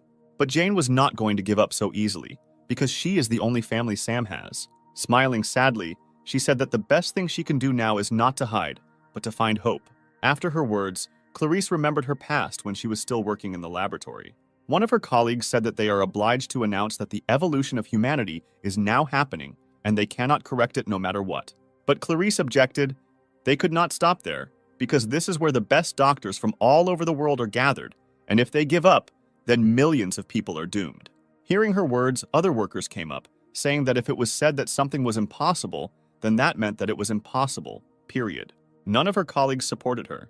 Clarice realized that she could not convince such a large number of people alone. Taking off her ID cards, she was informed that the result of the popular vote had been announced, and 97% supported the idea of a U-200 boy, U-200 be killing the zombies. Eventually, everyone left, leaving Clarice alone. Remembering this, the woman laughed. She said that a robot that truly cares about its owner should really be like that. Clarice apologized for her callousness, saying that she really wanted to see such determination again. Then she invited Jane to come inside, intending to show her something interesting. The robot girl followed Clarice along with her master. Entering the next room, they went down to the basement. Opening the door, the women entered her laboratory. Jane was surprised to see something like this here. The computers displayed information about numerous experiments, but they all failed. Jane studied everything in amazement. The woman said that she also thought that in order to defeat this virus, it needs to be studied through genetic engineering.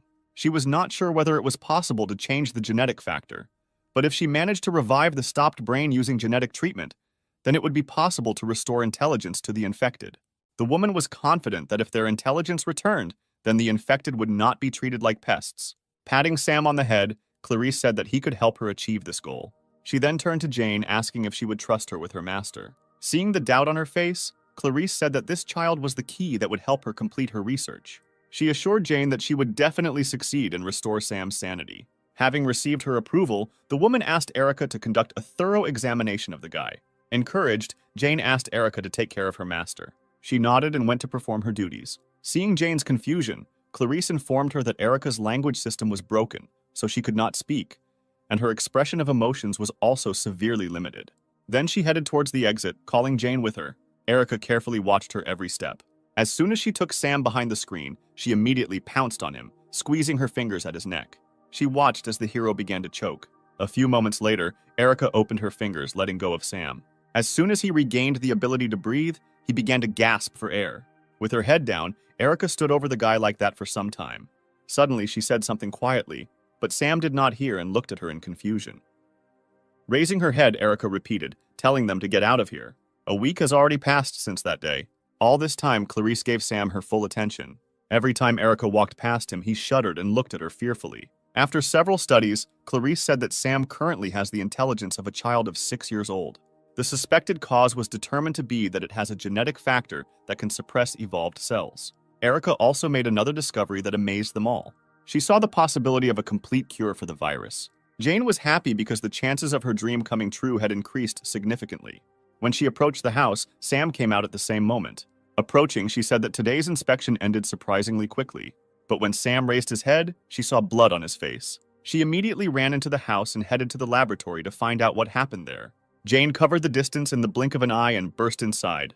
At that moment, she saw Erica supporting Clarissa lying on the floor, near whom there was a pool of blood. Jane ran up to them, asking what happened. Seeing the woman's face, she saw the familiar stripes gradually spreading throughout her body. The robot girl realized with horror that Clarice was infected. Sometime later, they moved her to the bed, after which Erica put on an IV, and Jane carefully wiped off the blood. Breaking the silence, she asked when Clarice started getting infected. She was worried that it might have happened because of her and Sam. Hearing an incomprehensible sound in response, Jane turned towards Erica. A moment later, tuning into another wavelength, Jane was able to understand these signals. Erica said that Clarice had been infected about 70 days ago. The woman did not want to give up her research and continued to conduct it, suppressing the infection with incomplete treatment. But even so, she has already reached her limit. Suddenly, Erica asked her and Sam to leave soon, to give Clarice the opportunity to rest at least the time she had left.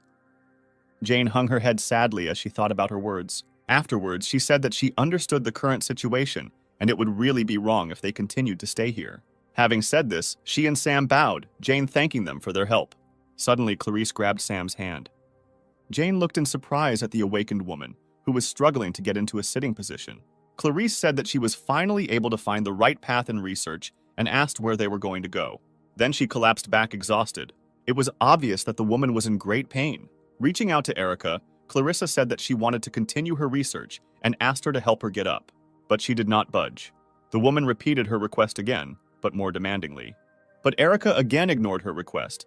Exhaling in disappointment, she said that she had been wandering in the dark for a long time, conducting numerous studies. She admitted that she was ready to give up many times. But one day Sam appeared, and for Clarice, he became the last hope. She looked at Erica, saying that right now she had unfinished business that was much more important than her life. Clarice again asked to help her get to the laboratory. But Erica again had no intention of complying with this request, so Jane decided to do it instead. The woman thanked her for her help. She just shook her head, looking at her with regret. Erica was unhappy with this action of Jane. When they were alone, she gave her a hard slap. Jane said that she was well aware of the reason for Erica's anger. She said that it was not her selfishness in favor of her master. Jane helped Clarice because she understands what she was experiencing all this time. Jane assumed that Clarice was very upset by the constant failures, and she was also under the stress of being infected. The robot girl said that she knows too well how difficult it is to fight against everyone alone. She was confident that Clarice would not stop, no matter what difficulties stood in her way. Jane said that if they could see just a glimmer of hope, they would both move forward no matter what. That's why Erica won't be able to hold them back. She looked at Jane in surprise. When she finished speaking, Erica lowered her head, biting her lip. The next moment, she said that Jane knew absolutely nothing. She asked what kind of end people like them would face. Jane froze in surprise. Clarice talked about how Erica's language system was broken, and she couldn't speak. Jane asked why she had been hiding her ability to speak all this time. Erica just looked at her with hostility. At the same time, Clarice injected herself with an injection that could briefly delay the spread of the virus in her body. Once the medicine was administered, she sighed heavily and leaned back in her chair. The system informed her of the results of another experiment on cerebral gene activation. The woman couldn't believe her own eyes when she personally read the results. Suddenly, Erica received a signal and was distracted from her conversation with Jane. Then, clutching her head, she quietly said that this should not have happened. Jane didn't understand when Erica suddenly rushed back into the house. She followed her, trying to find out the reason for her strange behavior. Once inside, the girl saw Clarice, overcome by another coughing fit, and Sam standing next to her. They approached her, asking if everything was okay. But instead of answering, Clarice took her hand away from her mouth and pointed at the monitor. The girl sitting next to her froze and looked at the monitor in surprise. The last experiment carried out was successful. Jane was incredibly happy because she had a chance to heal her master. Eliza was also amazed that Clarice still managed to accomplish what had recently seemed impossible. The woman looked at Sam, saying that all the answers to what was happening were in him. She thanked him. Then she said that her time was coming to an end. Clarice reached out to Erica, saying she wanted to ask her for one thing. But she looked at the monitor, not paying attention to those around her. The woman called her several more times. Without turning around, Erica said that from now on, all this data is code blue. Everyone froze in surprise as they listened to Erica continuously repeat code blue. Clarice was most amazed by what was happening. She asked how it was possible that Erica had the ability to speak. Suddenly, Erica said her mission was accomplished. When the woman heard the name the girl had just called, Katerina received information from Erica about Clarice's discovery. The girl did not doubt her genius abilities. She stood up from the table, putting her glasses aside. She said that if they catch a zombie capable of maintaining their sanity, they will be able to achieve unprecedented heights. After that, she and Greg headed for the exit, saying that their vacation was over. Entering the control room, Katerina ordered everyone to prepare for takeoff. Taking her place, she told Kevin that they would be using the same weapon and asked him to hurry up and prepare it. But the man asked confusedly why she was going to use it. She had no intention of explaining to him and told him to simply carry out her order. Kevin said that in order to use these weapons, they need the approval of the president, so he will immediately seek his approval. Smiling, Katerina replied that her order was enough. She would simply provide a detailed report at the end. The man had no choice but to follow her orders. After this, he informed everyone that they would be using Mars and gave orders to begin preparing it immediately. The ship was approaching Clarice's house at high speed. Jane sensed danger approaching. She stood up abruptly, telling everyone that enemies were approaching them. The woman was surprised that their location was discovered so quickly. Jane told everyone to stay here while she fought and ran towards the exit. Clarice tried to stop her, shouting that it was too dangerous for her to approach the military. But she was seized by another coughing fit. Erica sat down next to her, offering her a glass of water. The woman asked the reason for her action. She just looked down sadly. At this time, Jane had already run out into the street. Looking up, she stopped. Jane noticed an approaching ship. After checking all the data, she discovered an unusual structure on it and established that it was a new type of military weapon, about which there was no information. The robot girl activated her body's power-up. She was determined to stop the enemy no matter what. The next moment, Jane jumped into the air towards the ship. In a few leaps, she was right in front of him. The weapon was already fully loaded and aimed at her. A moment later, a shot was fired. Jane realized that Clarice's research was the hope for all humanity, so she was obliged to protect her. Putting her hands in front of her, she created a protective barrier. The moment Jane appeared in their field of vision, the image from the cameras was transferred to the screen. Katerina's expectations were confirmed. It was obvious that the safety of the owner was paramount for this robot. Then she ordered Mars to be activated. Jane managed to create a large energy barrier. Katerina wondered if this robot could survive an attack from Mars. While in the laboratory, Sam, Erica, and Clarice heard loud noises outside. When the energy charge approached Jane, she covered herself with a barrier, not allowing it to pass further. With every second, more and more damage appeared on her body. She made a mistake in her calculations and realized too late that she was not able to contain such a large amount of energy. A few seconds later, there was a powerful explosion. At that moment, Clarice walked outside with Erica and Sam. She didn't understand what kind of light it was. When the bright flash from the explosion faded, the unconscious Jane flew down. Her body fell a few meters from the house. She did not respond to their screams, and small currents passed through her hands. Frightened, Sam and Clarice rushed to her. On the screen, you could see the boy lowered himself near the body of his robot. Kevin couldn't understand how an ordinary robot managed to stop a bomb that could destroy an entire mountain belt. Getting up from her seat, Katerina said that all robots are designed the same way as super soldiers. The girl suggested that today they could get more useful information.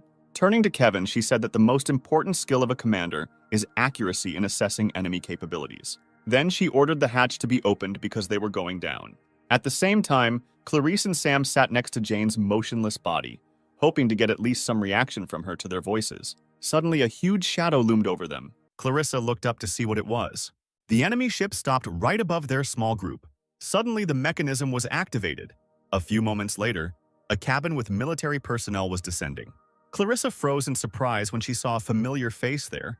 As she descended, Katerina kept her eyes on the woman. As soon as the cabin reached the ground, the doors opened, releasing the girl, accompanied by military robots, outside. Stopping in front of Clarissa, she smiled. Erica helped her up. Katerina spoke first, saying that she was glad to meet her old friend again. She noticed that her appearance had changed a lot over the past year. Without hiding her sarcasm, Katerina said that this image suits Clarissa much better. The girl looked at her in surprise when Clarissa asked why she was still following her. Katerina replied that being a commander-in-chief was not easy. Even if Clarice had committed a criminal offense, she could not simply arrest her. She reported that she received daily reports on every step of the woman standing in front of her. After listing some of the most significant moments in Clarice's life during this time, Katerina paused before continuing. She even knew the reason why the research laboratory was destroyed. When the government learned of the confidential information the lab had obtained regarding the virus, it had to be destroyed. Ever since the day Clarice got her scar in that dilapidated building, she had always been in Katerina's sights. The woman understood what she meant.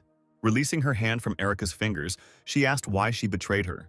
Erica responded that a word like betrayal was not quite appropriate for this situation because she was property that belonged to the government from the very beginning.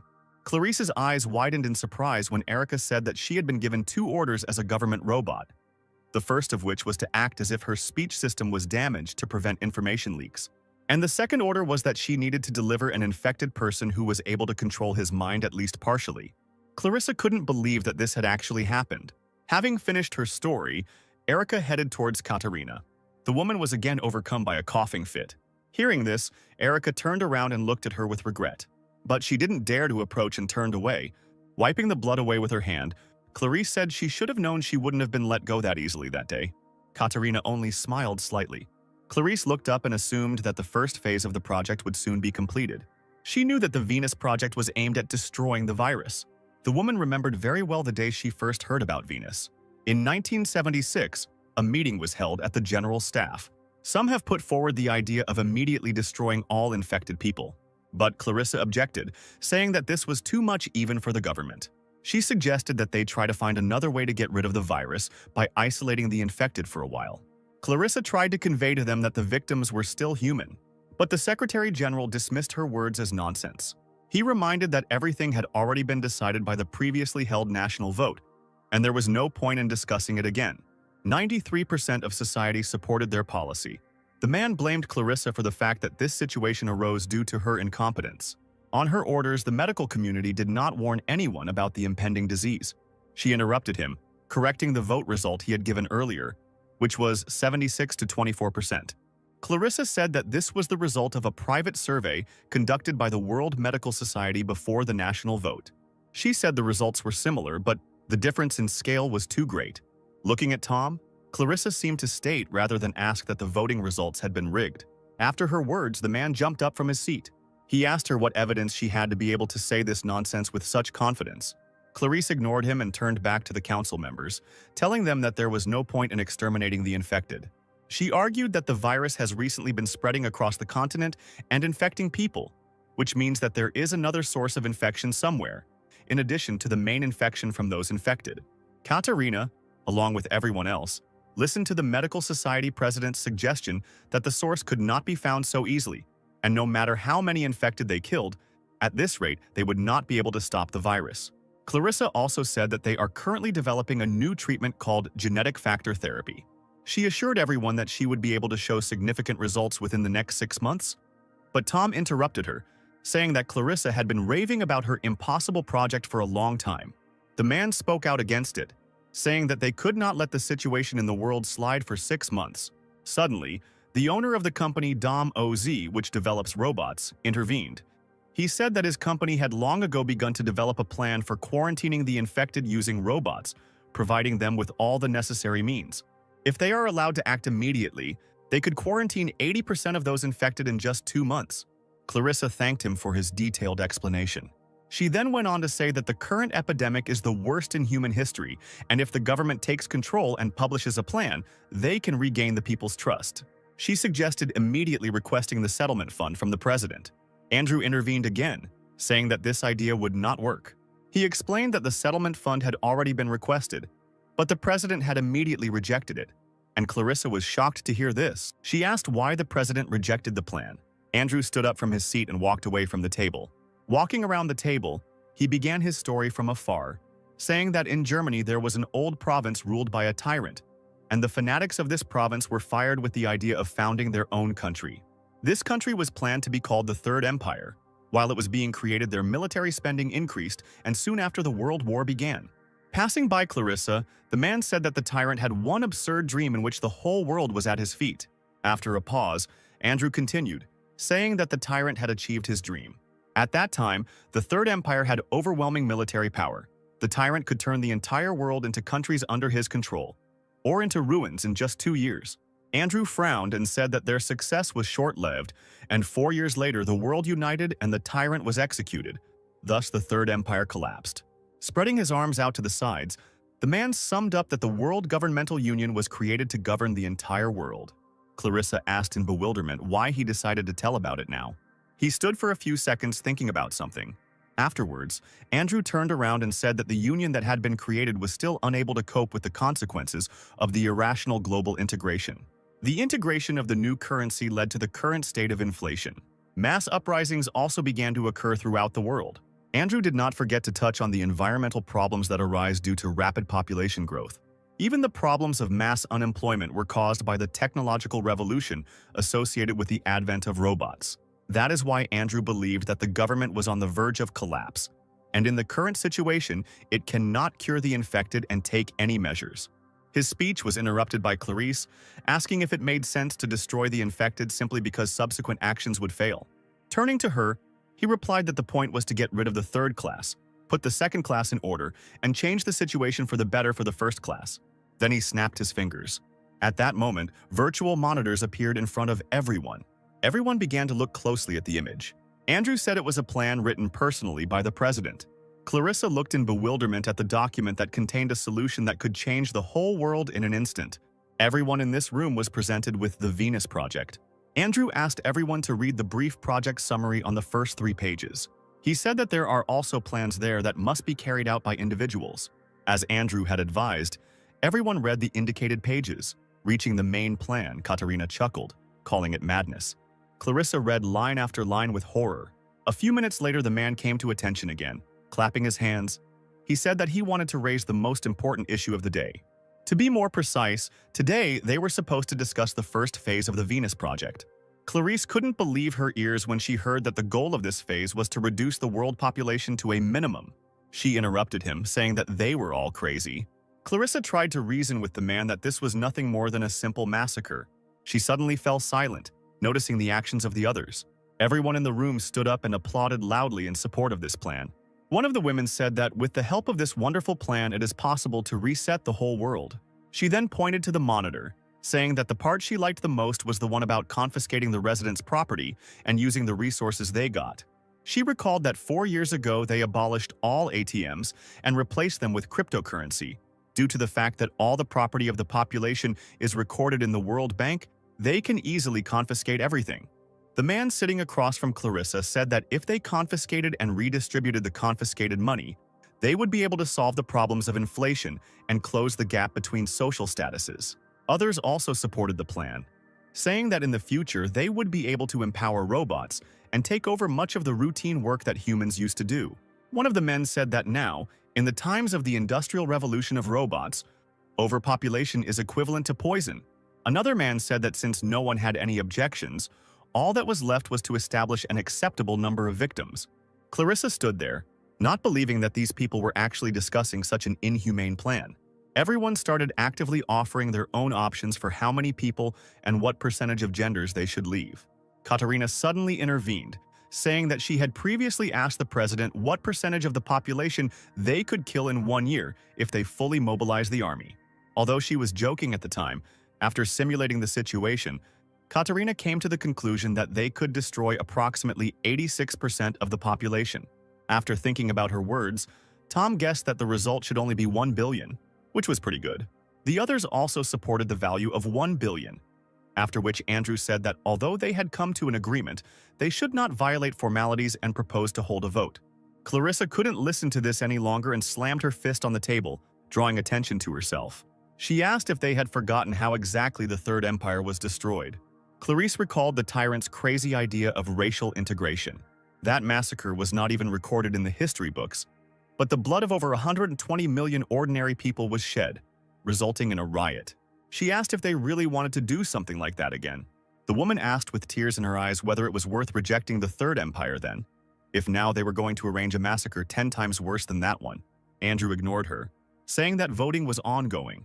He asked everyone who agreed that the population should be reduced to 1 billion to raise their hand, and everyone unanimously raised their hand, except for Clarice.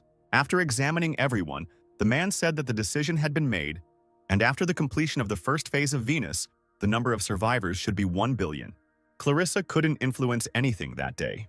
She later told the press about this plan, but not a single mention of Venus ever appeared, and scientists who shared her views were brutally murdered by the military. That day, the research institute was strewn with the corpses of many promising scientists.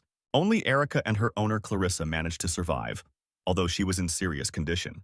Clarissa assumed that it was during this period that Erica deceived her. Katerina said that keeping the former president of the medical community alive was a kind of insurance. At the moment, doctors on the government side also want to find a cure, but their chances of success are too small. The girl admitted that Clarissa is the most outstanding person among those researchers who cannot find a single clue, let alone develop a cure. When she realized that the woman was also infected, she was ready to give up too. But luck was on her side. She said that a zombie suddenly appeared, still sane. Clarice asked how far the first phase of the Venus project would go. Even though it was secret information, Katerina was ready to share it with her as a reward for finding the cure.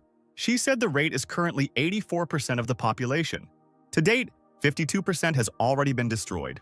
Katerina was sure that if everything went smoothly, only 16% would remain uninfected. She confidently stated that they would be able to achieve this result in less than 5 months. The girl then said that the second phase would come after the medicine was made available to the entire world.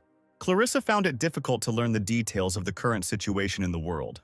A few seconds later, she pulled out a plate hidden in her pocket. Showing it to Katerina, the woman said that no matter how hard she tried, such a terrible plan would not be carried out. She explained that she had in her hands a hard drive that stored all the data about the drug, and that there was only one copy of it. The next moment, Clarissa broke it into 2 halves. Katerina was overcome with horror as she realized what the woman sitting in front of her had just done. She screamed that she had gone mad, and that with such an action she had condemned many lives to their fate. Clarice replied that because of her actions they would have no choice but to stop killing. The woman was sure that even if it was not her, someone in this vast world would definitely create a cure. Katerina listened to her, barely containing her emotions. Clarissa understood that she had very little time left and decided to give Katerina one last piece of advice, saying that humanity cannot be condemned for its numbers. The girl only frowned, not hiding her irritation. Then she turned around, saying that she didn't need Clarissa anymore. Returning to the cockpit, Katerina gave the order to the military robots to get rid of the woman. Hearing her words, Sam raised his head and looked at her in surprise. He tried to say something to stop Katerina.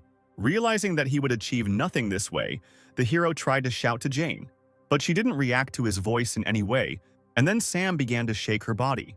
At the same time, Jane's automatic recovery mode loading was activated. The energy core has already been restored by 30%. The robots have already approached Clarice. She just closed her eyes, resigned to this ending. The next moment, the woman heard a gun being pointed at her. But when nothing happened for a few seconds, she opened her eyes and looked ahead in surprise. The robot said that he could not attack her because it would be against the law. Hearing this, Katerina began to laugh quietly. However, the very next moment she laughed out loud without holding back. Turning around, the girl said that Clarissa had been very cute with that expression on her face just a few moments ago. Afterwards, she said that everything was exactly as she imagined. Nodding towards Erica, Katerina said that even though she hadn't received the data on the cure directly, that didn't mean she had lost. The girl said that all this time there was an excellent robot with Clarissa. After her words, Erica disconnected the part from her device, which she used to communicate with Jane last time, and handed it to Katerina, who said that copying the data at this time was even easier than taking candy from a child.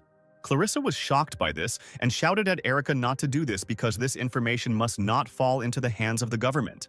At that moment, a sharp flash of pain pierced her. Another attack meant that the effect of the previously injected medicine had ended, and the disease began to spread further with accelerated force. The woman curled up on the ground with pain piercing her entire body. Looking at this picture, Katerina assumed that the virus was gradually beginning to take over her mind. Smiling, the girl said that very soon Clarice would evolve into a monster, but since she had taken a significant step towards creating a vaccine, the woman should not have any regrets. An excited Erica rushed towards Clarissa. Sitting down next to her, she asked her how she was feeling.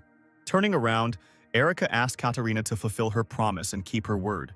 She reminded her that the girl had promised her that if the mission was successfully completed, she would save Clarice's life. Shielding her mistress with her body, Erica said that she would soon become a zombie and then she would no longer be able to tell anyone any secrets. Erica begged Katarina to keep her promise. Looking at this scene, the girl remembered the past. A year ago, this robot begged to save Clarice in exactly the same way. Snapping her fingers, she replied that she never forgets her promises.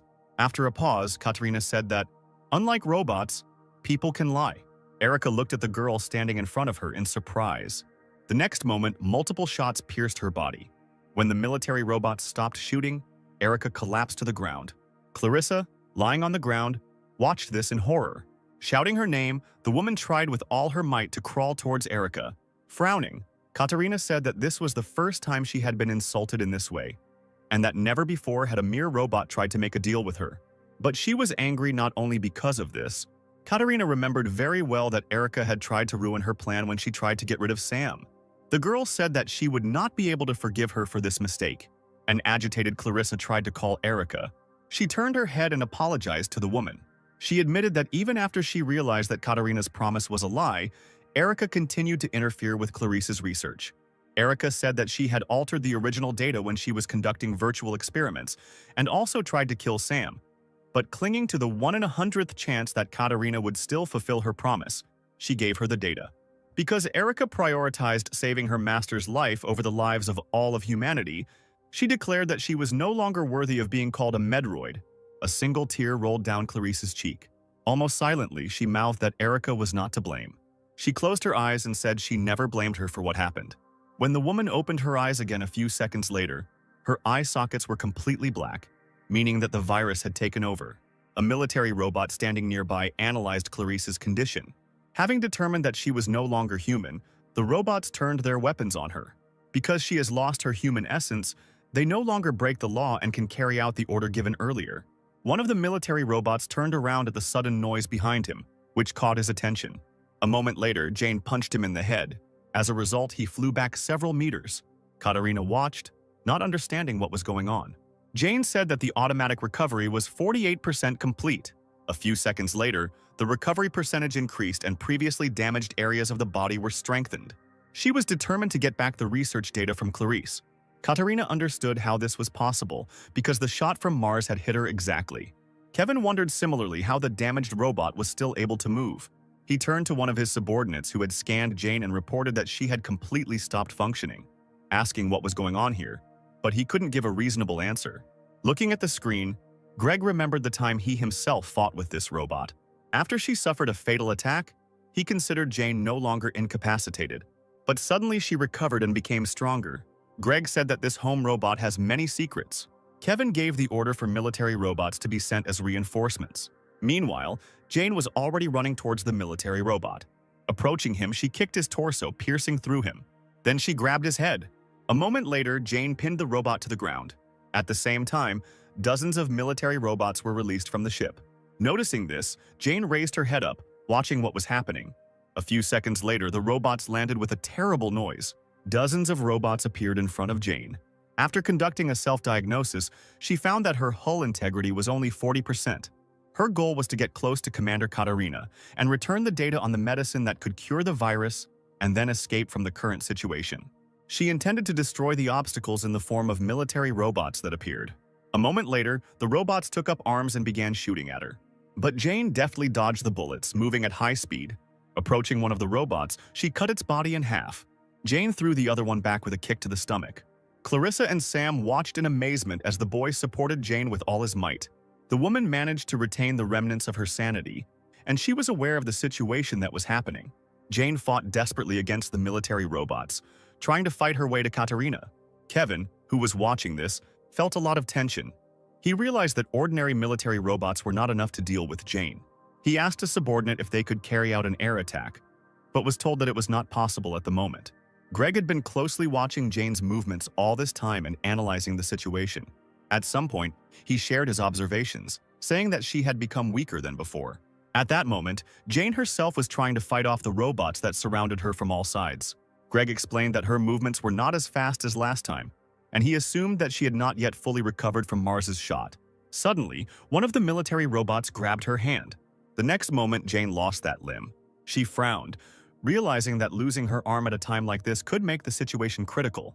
Despite this, Jane continued to attack her opponents with her remaining hand. The war robots raised their weapons again and pointed them at her. This time, she was unable to escape the shelling. The system warned Jane that the power core had been damaged. With each passing second, the integrity of her hull was rapidly deteriorating. A moment later, the visual sensor was also damaged and the self-healing process was forcibly stopped. With difficulty, Jane managed to catch the sound of approaching footsteps. Before she passed out, she saw Katarina's silhouette stopping in front of her. The girl was pleased with what she saw in front of her. She was amazed that she fought so desperately to match a human. Slowly raising her hand, Jane said that her target was approaching. She reached out to Katarina, who was standing next to her, repeating that she had to return the data. But Jane fell before she could reach her goal. Katarina looked at her indifferently. A moment later, she admitted that Jane had managed to surprise her because she had the ability to self-heal, which is built into only super soldiers. She then turned around and ordered the military robots to take Jane with them. The girl planned to give it to Andrew from the House of OZ for analysis. She was interested in who was the creator of this model. Sam jumped up from his seat and ran towards Jane. He approached her in a few seconds and intended to attack her from behind. But Katarina turned towards him, feeling threatened. She managed to dodge Sam's attack and his fist flew into the ground. She was surprised that he decided to attack her. The boy, who retained his mind after being infected, interested the girl no less than his robot. The next moment, she gave a signal to the military robots. Katarina said it would be better if she captured it herself. Drawing her sword, she said that to complete this task, she did not need to leave Sam's arms and legs intact. At that moment, he rushed at her. She pointed the blade of the sword at him. But a few moments later, the boy froze in surprise, never having reached Katarina. Clarissa made it in time, standing in front of Sam and taking the blow herself. Katarina didn't have time to stop and the blade passed over the woman who suddenly appeared. She gritted her teeth from the pain coming from the wound she had received. A moment later, she screamed that the pain the patient was experiencing was equivalent to death. The girl was amazed that Clarissa managed to retain the ability to speak. Suddenly, the woman approached Katarina, saying that she should feel this pain properly. The next moment, she bit her cheek, tearing off a piece of skin. Because the girl suddenly recoiled, her cap fell to the ground. When Clarice looked at Katarina's face again, her eyes widened in surprise. She asked what caused the woman to react like that. She asked if the zombies didn't like the artificial flesh of the mechanical doll. Looking at Clarice's surprised face, Katarina said that it was a doll that could synchronize with brainwaves, designed to protect important people. She explained that artificial intelligence does not have a conscience. The doll only reads the brainwaves of its owner and is controlled by them. Katarina's position was too high to go out and fight the contaminated creatures herself. Suddenly, Clarissa's consciousness left her. The exhausted woman fell to the ground. At that very moment, the doll transmitted the received data to the real Katarina. After that, she put the sword back into its sheath and, looking to the side, noticed a wary guy. Picking up her cap from the ground, the girl looked at Sam and asked why he wasn't attacking. She smiled and said that he knew what futile attempts were. She then turned around and headed back to the cockpit, saying that their mission was over and commanding the military robots to capture Sam and Jane. Following her order, one of them grabbed the guy who was desperately trying to escape. The other grabbed the unconscious Jane. The remaining robot aimed its weapon at Clarice, who was lying in a pool of her own blood, with the aim of finally destroying her.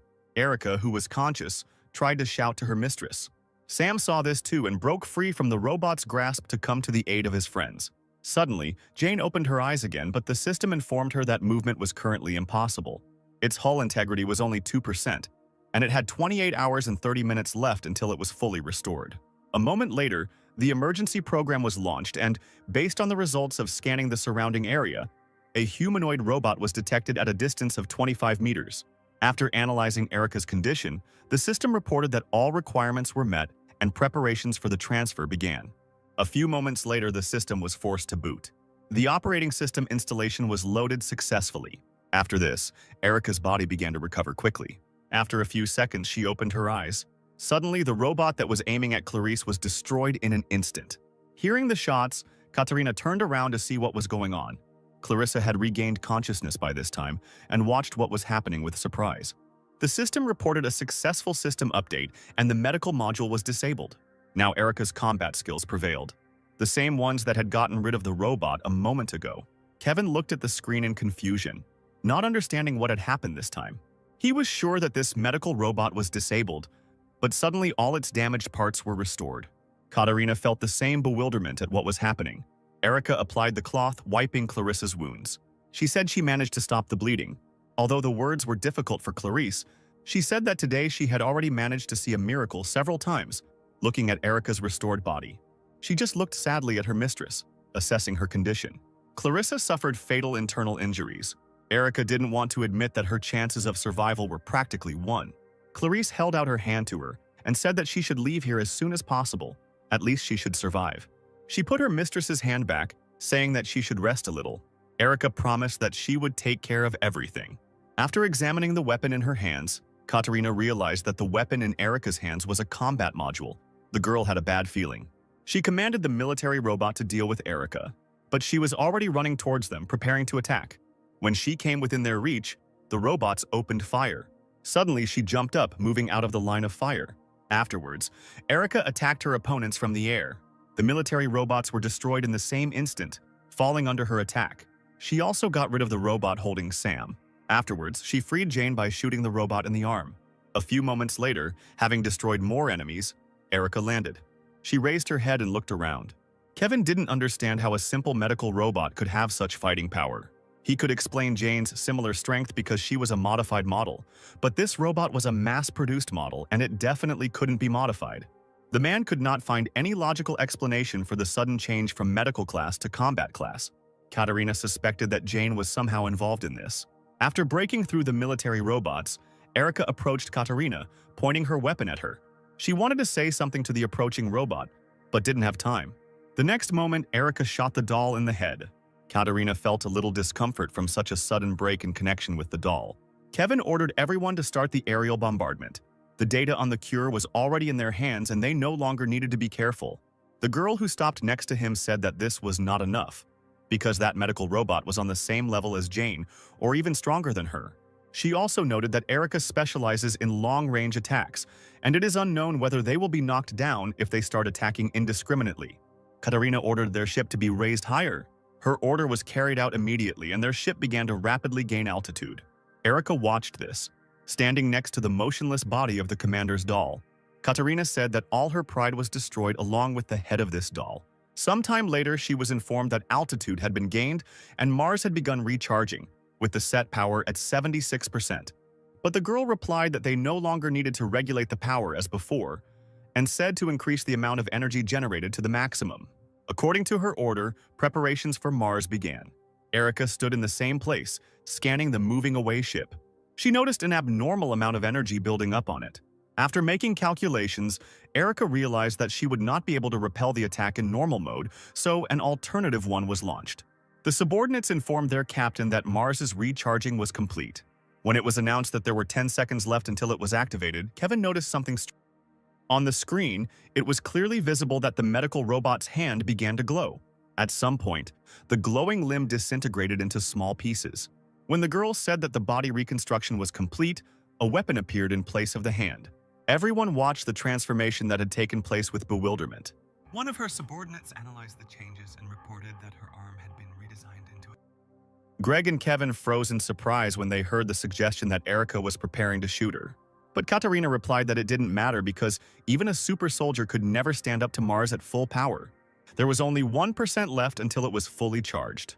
A moment later, Mars fired. Erica froze, waiting for the right moment. The energy charge was approaching the medical robot at high speed. Once she was at a sufficient distance, she activated the cannon. Everyone on the warship watched the screen closely, waiting for the explosion to occur. But even 10 seconds after the shot, nothing happened. Erica began to absorb the energy from the shot from her cannon. Carl noticed that something was wrong with this situation.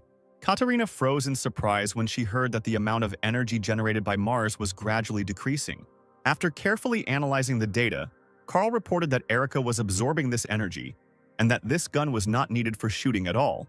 It turned out to be a reflective type weapon. Meanwhile, Erica was absorbing more and more energy. Realizing the situation, Katerina said that they must immediately leave the ship using the escape pods. In a few moments, all the energy from the shot was absorbed by Erica. After that, she activated the mirror reflection and aimed the cannon at the enemy ship. An energy beam passed through him. A moment later, a powerful explosion was heard in the sky, destroying the ship. Burning debris fell down. Katerina's squad managed to successfully abandon ship. Kevin, sitting next to her, said that it was only because of her quick decision to evacuate that they were able to leave the affected area without any casualties. It was noticeable that the girl was very nervous. She asked what happened to the data received from Clarissa.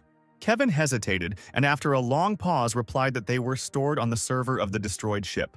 She bit her lip until it bled in frustration, realizing that they had lost very valuable data.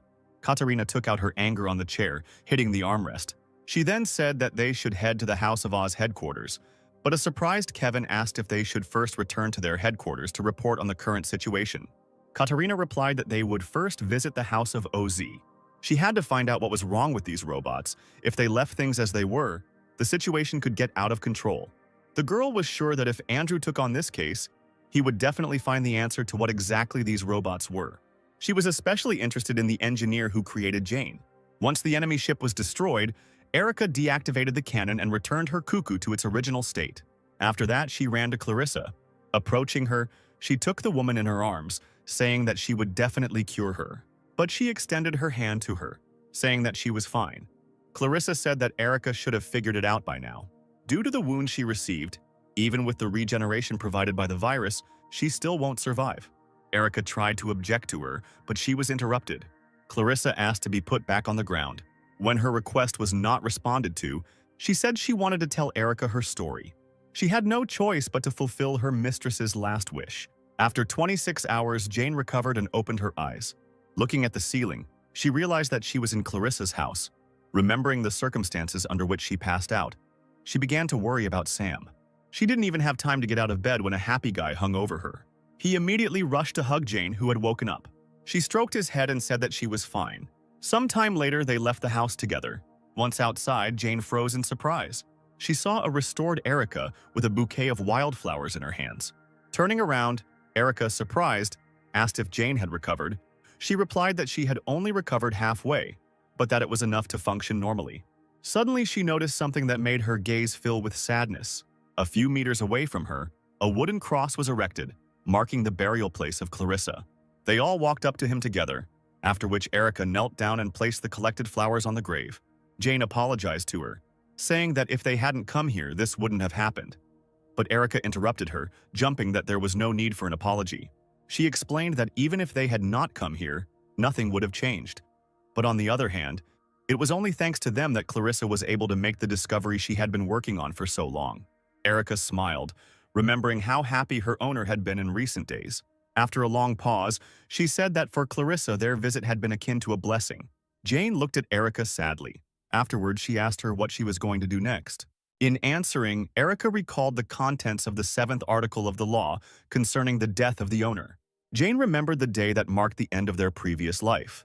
Many robots stopped functioning after the death of their master. It was bitter for her to realize that Erica would also have to personally end her existence.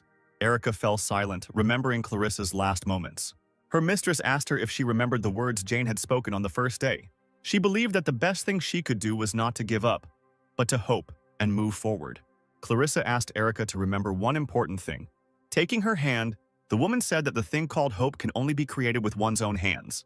As her final wish, Clarice asked that Erica, along with Sam and Jane, create their own hope together. Emerging from her memories, she said that this point of the law could be ignored if the owner left a last wish. Rising from her knees, Erica continued, saying that in that case, the robot must continue to live in order to fulfill that wish. Turning around, she said that there was data left by Clarice about the cure in her memory disk. Hearing this, Jane and Sam looked at her in surprise. Smiling, Erica asked to keep her company for a while. Jane gladly accepted her offer and smiled happily. Afterwards, she took her hand and suggested that they all travel together. That same night, Katarina finally reached the main office of the House of Oz. She showed footage of fights with Jane and Erica. The man sitting opposite the screen closely watched every action of these robots. A few minutes later, he gave his verdict, saying it looked like some kind of computer virus.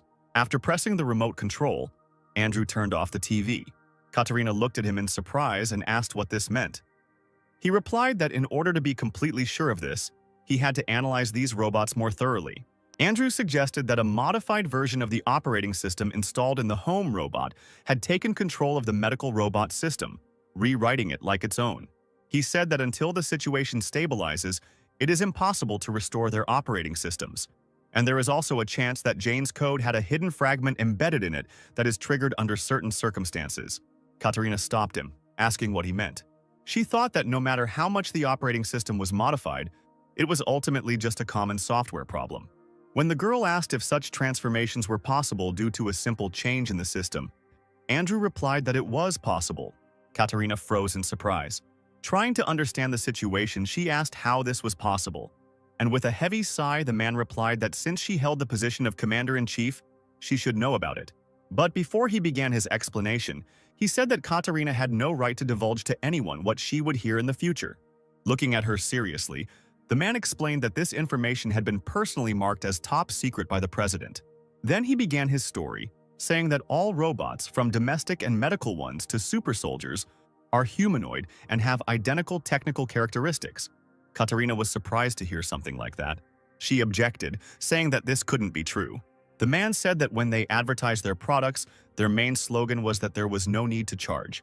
It was announced that robots could work for 24 hours, completely dependent on solar energy. Andrew admitted that in reality things were completely different. A regular solar battery would not have been able to produce energy so efficiently. Katerina realized that it was not the mentioned batteries that were used for this purpose, but something that was on a completely different level. He said that the true nature of the robot's energy core is something that can produce and maintain energy indefinitely. To be more precise, it is based on an infinite energy source. Katerina was amazed by this discovery and said that such a thing could not exist even theoretically. Andrew nodded, saying that this completely ignored the first law of thermodynamics. Continuing his story, the man noted that such a power source can produce a terrifying amount of energy that cannot even be estimated, so they control the power of each robot using the installed operating system. Faced with a puzzled look from his interlocutor, he explained that the restrictions placed on the kernel could be removed by changes to the operating system.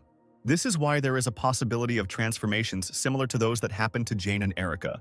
Katerina found this all absurd and asked why they hadn't announced a discovery of such magnitude yet. Without waiting for an answer, the girl asked the next question regarding their motives and the reason why this type of energy generator is only used in robots. The man replied that before using the House of OZ, he had conducted a test in an environment similar to a human one. At least he assumed that this was the case. Katerina didn't understand what he meant. When she asked if he was the owner of the company, Andrew replied that he owned it only in name. Closing his eyes, he said that this was also classified information. He admitted that in reality, the House of OZ is a state enterprise. His role was only to manage the company and some other things related to the software, and the government was responsible for the actual production of the robots. The man explained that for the residents, tired of the dictatorship of the Third Empire, they disguised themselves as a private enterprise because people would not perceive the true state of affairs positively. Therefore, even he does not know when exactly the infinite source of energy was invented, nor does he know the method of its creation. Today, the place where most robots are created is Sector Number 1. The largest plant for their production is located there. This is due to one serious problem. Andrew said that the infinite source of energy is produced in only one place on the planet. But because this sector is directly connected to the president and is controlled by counterintelligence, even he is prohibited from entering it. Katerina was surprised by such a statement. He suggested that the reason for the need for such serious security was to prevent critical situations. Looking at his interlocutor, the man said that this was exactly the situation that had arisen. Katerina frowned at his words. Andrew continued, saying that if they leave those robots alone now, then in the future they might rebel against humanity, and they don't know if they will form a squad in which each of them will be equal in strength to a super soldier. Having thought over the current situation, the girl tried to guess what consequences awaited them from the fact that the infected person was the owner of such a dangerous power. Standing up from her seat, she thanked the man for the information he had given her. As she was heading towards the exit, she suddenly turned around because she remembered another unasked question. Katerina asked if Andrew knew who the person who developed the operating system for Jane was. The man just looked at her with a heavy gaze. After saying goodbye to him, she returned to the ship where Kevin was waiting for her. She was deep in thought the entire way back. Kevin could only guess what kind of conversation she had with the head of the House of OZ company. But suddenly the girl came out of her thoughts and asked him to contact headquarters so that they could prepare the main ship for departure. She said that once they got on there, they would go straight to the presidential palace. Kevin asked if Katerina was sure about doing this. She looked at him blankly. Adjusting his glasses, the man reminded them that they had recently lost one of their best warships and had also fired from Mars twice without permission. He asked if she was really sure that they should go to the president now, knowing that in a fit of rage he might even beat them. She said that she would sort it out on her own later and again plunged into her thoughts. If it weren't for the seriousness of the situation, she would really prefer not to meet with the president now, but she needs to get permission to use super soldiers. Meanwhile, Andrew turned on the video again that Katerina had given him during their recent meeting. What interested him most was Jane. He couldn't believe that the man he had admired for many years spent his retirement in an abandoned sector. The man took out a medallion that he always carried with him. Andrew kept his piercing eyes fixed on the screen. He was sure that Jane was the last piece of the project that this man left behind. Closing his eyes, the man thanked this person for such a gift. Thanks to this, he will finally get rid of the feeling of inferiority and disappointment that has haunted him all these years. Andrew set himself the goal of surpassing Louise, his former teacher, at any cost. At the same time, Erica took Sam and Jane to a car parked near the house. She said that the car belonged to Clarissa, and all this time they used it to go into town. And Jane and her master looked at this means of transportation with delight. Turning to Erica, Jane asked where they were going, since they already had all the necessary data, and all that was left was to create a cure. After her words, the honey robot thought about it. Suddenly, Jane remembered that there was a medical facility in Sector M42 and asked Erica if it had survived. But she apologized, saying that she could not analyze this data. Erica explained that these are not limitations placed on her, but laws set by humans for robots. Medical robots were designed in such a way that they cannot do anything better than humans. She assumed that the reason for this was to prevent the loss of specialists. But in reality, everyone understood perfectly well that humanity was still not ready to entrust its life to a robot. After listening to her, Jane helped Sam get into the car. Taking a seat next to Erica, she outlined their first task: find a doctor. Moving away, she replied that before her death, Clarice mentioned someone who could inherit the data. Erica said she saw Martin when he worked as Clarissa's assistant for a while. Although this man was a terribly slovenly person who always sat with his nose buried in his old book, its owner recognized his abilities. When Jane asked if they would go looking for this man, Erica nodded, replying that it would not be an easy journey. She said that the place where the man works is at the Center for Disease Control and Prevention and is located in the EU0 sector. After analyzing the distance to the final destination, Jane noted that it was very far. Erica said that distance wasn't their biggest problem. But with Sam with them, they would have a lot more trouble if they ventured into that sector. She explained that this area was a quarantine residential area. Therefore, it is one of the few areas where people live without feeling threatened. The three of them had been moving non-stop for some time now. The silence that followed was broken by Jane, who turned to Erica. She invited her to become friends. Jane said that people who spend a lot of time together and have common goals become friends. Erica replied that she didn't fully understand the concept of friendship. After her words, Jane realized that she had raised a difficult topic for other robots to understand and apologized. But to her surprise, Erica replied that although she wasn't sure if they would be good friends, she was willing to try. Jane was incredibly happy to have a new friend. She and Sam clapped their hands happily. Suddenly, something on the road caught Erica's attention. Someone ahead held out his hand to the side, hoping that a passing car would stop and the driver would kindly agree to give the fellow traveler a lift.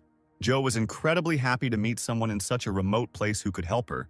She jumped and waved her arms from side to side, attracting attention.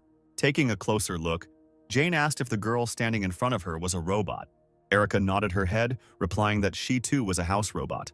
She scanned Jo and informed him that it was the latest model, which was released in March last year.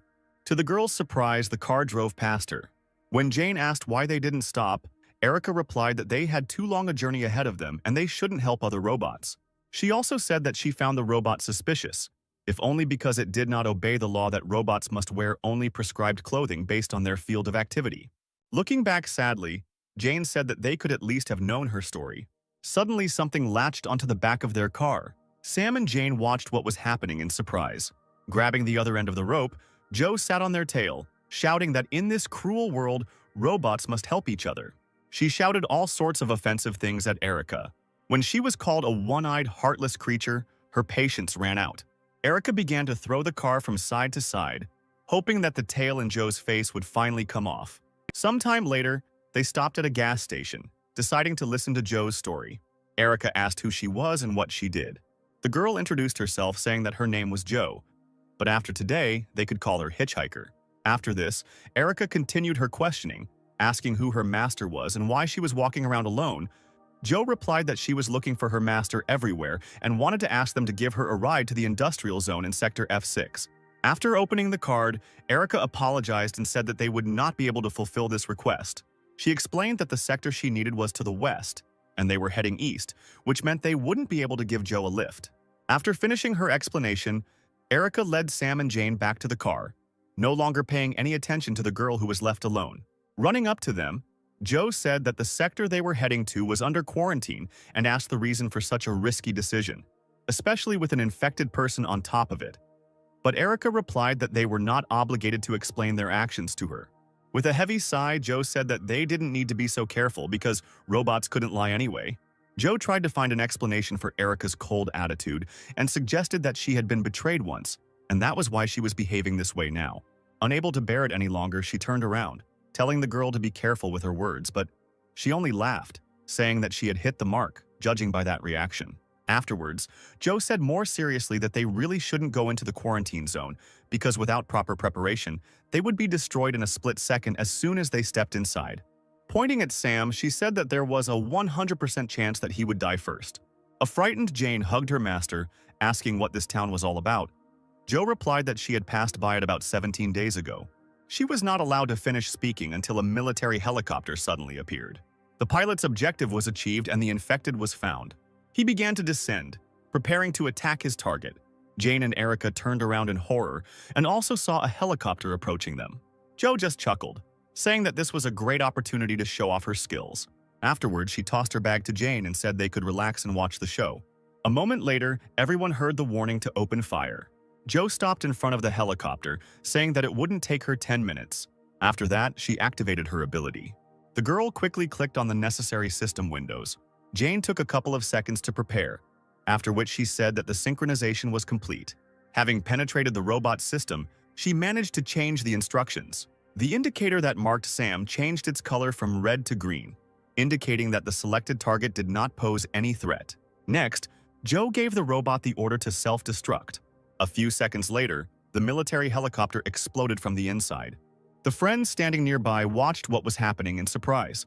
The helicopter, engulfed in flames, was rapidly falling to the ground. After it hit the ground, there was a loud explosion. Joe walked up to the frozen Jane and Erica, asking how they liked this little performance. She said that they were very lucky to have met her, because without her help, they would not have even dreamed of getting into the quarantine area. Closing her eyes, Joe decided she should introduce herself properly. The next moment, she pointed to herself and said that she was the only robot with a pre-installed hacking module. Her performance was interrupted by Erica, who hit Joe on the head with a hammer. She said that they were near a gas station and that her thoughtless actions could cause it to explode. Joe looked at Erica in surprise and said that the gas station would have exploded anyway. She pointed to the site of the explosion, explaining that the flames were large and the wind was blowing from the northeast at 3 meters per second. Taking this into account, in 1 minute and 24 seconds the fire will spread and another explosion will occur, the radius of destruction of which will be about 2 meters.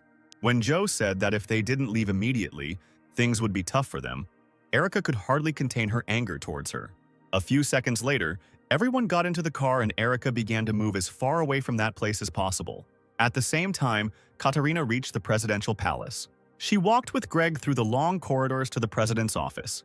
But the man could not hide his poor condition as he followed the commander. Turning around, Katarina asked what was wrong with him that he looked so sick, but he replied that he was fine. Afterwards, he asked hesitantly if they were going to visit the president. The girl replied that they were and asked what was worrying him. Greg asked why he had been chosen to attend such an important event and not her chief secretary. She replied that Kevin was still writing reports for the main office, so he didn't have time for anything else. Afterwards, Katarina asked why Greg suddenly had such questions and suggested that he didn't like being there. But the man replied that everything was completely wrong.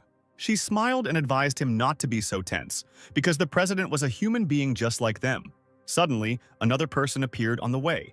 The guy, being the president's chief security officer, immediately recognized Katarina and, saluting her, greeted her appropriately. Greg would have been surprised to see a young lad here and would have assumed he was a new recruit.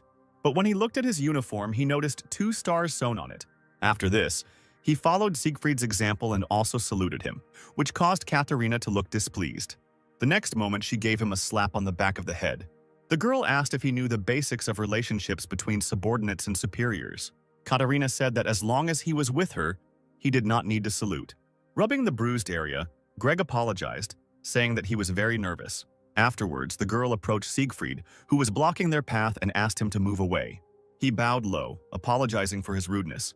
Stepping aside, the guy asked permission to examine Katarina, because by order of the president, carrying weapons inside was strictly prohibited. After his words, she, without further ado, took off her weapon and threw it to Siegfried, who deftly caught her sword and pistol. She said that this was all she had on her and forbade anyone to touch her even with a finger. The girl also suggested that he didn't need to conduct a thorough check to make sure she didn't have any more hidden weapons, and the guy just nodded, confirming her thought. Afterwards, Greg followed her example and gave Siegfried his weapon. As he caught up with Katarina, he thought about why the relationship between her and that guy was so bad. Suddenly, she said that if Greg suddenly met Siegfried alone, he shouldn't salute. She said that their honor was at stake. Katarina explained that this guy is not a person but a personal item of the president. Greg was surprised to hear that he was the only robot to have been honored with an officer's rank. She said that Siegfried's true nature was the most destructive weapon, the strongest ever created in human history. He was a super soldier. Turning around, Greg couldn't believe that he had a chance to see the most legendary robot, about which there were many rumors. Approaching the director's office, Katarina knocked on the massive door, announcing her arrival, and the man inside the office gave permission to enter. Meanwhile, Jane's company, with a new member, was moving towards Sector F6. Jane tried to find out as much information about the quarantine zone as possible, but Joe constantly dodged the question. She justified this by saying that once they got the information they needed, Erica would immediately throw her out of the car. After Joe approached her, asking if her suspicions were true, Erica did not deny anything, saying that she was too suspicious. After analyzing her manner of communication and appearance, Erica assumed that Joe had been illegally reprogrammed. When Jane heard that according to the law, such reprogramming of a robot is punishable by 30 years of imprisonment, she felt uneasy, because she too had been illegally reprogrammed. Erica also mentioned that the robots have the strongest security system in the world, and to reprogram it you need to be a world-class programmer. Smiling, Joe asked what she was trying to say with such hints. Erica said she wouldn't beat around the bush and would ask straight out. The next moment, she asked if Joe was a government robot sent to spy on them. But she just smiled, leaving the question unanswered. Jane intervened in their conversation, saying that Joe could not have been a spy. She explained this by the fact that from the very first meeting she acted as if she was seeing them for the first time, and pretending that this was not the case would be difficult for a robot, because they do not know how to lie. Erica suggested that these laws might have been rewritten in her system. Jane countered by saying that in all the time since the robots were released, there had only been 67 instances where a robot had had a law rewritten in its memory. But due to their nature, there had never been a single instance where Articles 1, 2, or 3 had been rewritten. She explained that if one of these articles is ignored, robots can become a threat to humans, and they should also take into account the security system. Thinking back to her last run-in with Katarina, if it were possible to rewrite the previously listed articles, it would be easier for her to reprogram Erica than to keep her silent all this time. Erica remained silent, not knowing how to respond to this fact. Joe praised Jane for her intelligence, since even she could not ignore the laws of the first article, as had been noted earlier. She explained that there are 3 levels of protection in the robot security system. The first 3 articles are in the Good Witch category and are designed to protect people. The Oscar category prevents illegal reflashing, and the Clid category. Joe admitted that her master had hacked her all the way to Oscar, but the Good Witch turned out to be much more complex, and no one would be able to hack her for the next 50 years. Erica was amazed by this man's abilities. When Joe mentioned her master's name, Jane looked at her with excitement, saying that he was a very famous person and his name was on everyone's lips. She told everything she knew about the Cheshire Cat. Firstly, he was the best hacker in the world. He reveals the illegal activities of terrorist groups, governments, and financial institutions. Touching Sam, Jane said that he was an ardent fan of this man, and if they managed to meet him one day, she asked if she could get an autograph. Joe replied that if they really managed to find him, they could ask for thousands of autographs. She admitted that she was not sure whether her owner was still alive or not. The Cheshire Cat tried to hack into a company's system, but they were spotted, and the police quickly discovered their temporary location. When they broke in, the Cheshire Cat escaped. So all this time she was just looking for a way to kill time, doing what she wanted to do with the master while they were together. After listening to her, Jane asked what exactly she wanted to do. Smiling, Joe replied that she had always dreamed of breaking into the presidential palace. At the same time, Katerina and Greg were already in the director's office. The man was very excited. He did not even dream that the day would ever come when he would meet the president in person. Suddenly, the president spoke without turning around. From the report he had received, he knew that Katerina had failed to obtain the data on the cure. They had lost one of their best ships, and worst of all, she had used Mars without his permission. Then he asked how much impudence she had to request a personal audience after all that had been said. Katerina clenched her fists in tension. Taking a step forward, she said that they knew exactly what caused the data retrieval operation to fail. When she said that, due to the lack of information about the true nature of the robot's energy source, she was unable to handle the situation. The man smirked. Accepting this answer, he asked how Katerina would explain using Mars without permission. The girl explained that it was a situation in which they could not predict what exactly the infected Clarice could do with the data, which is why she acted as she saw fit to obtain the data and eliminate the threat. Turning around, the president asked if it was her order.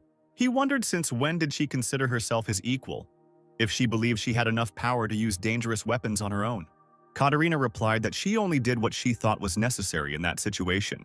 She explained this by the fact that the commander-in-chief must be flexible and take any action during the war, leading the people behind him. The man frowned at her after hearing her answer.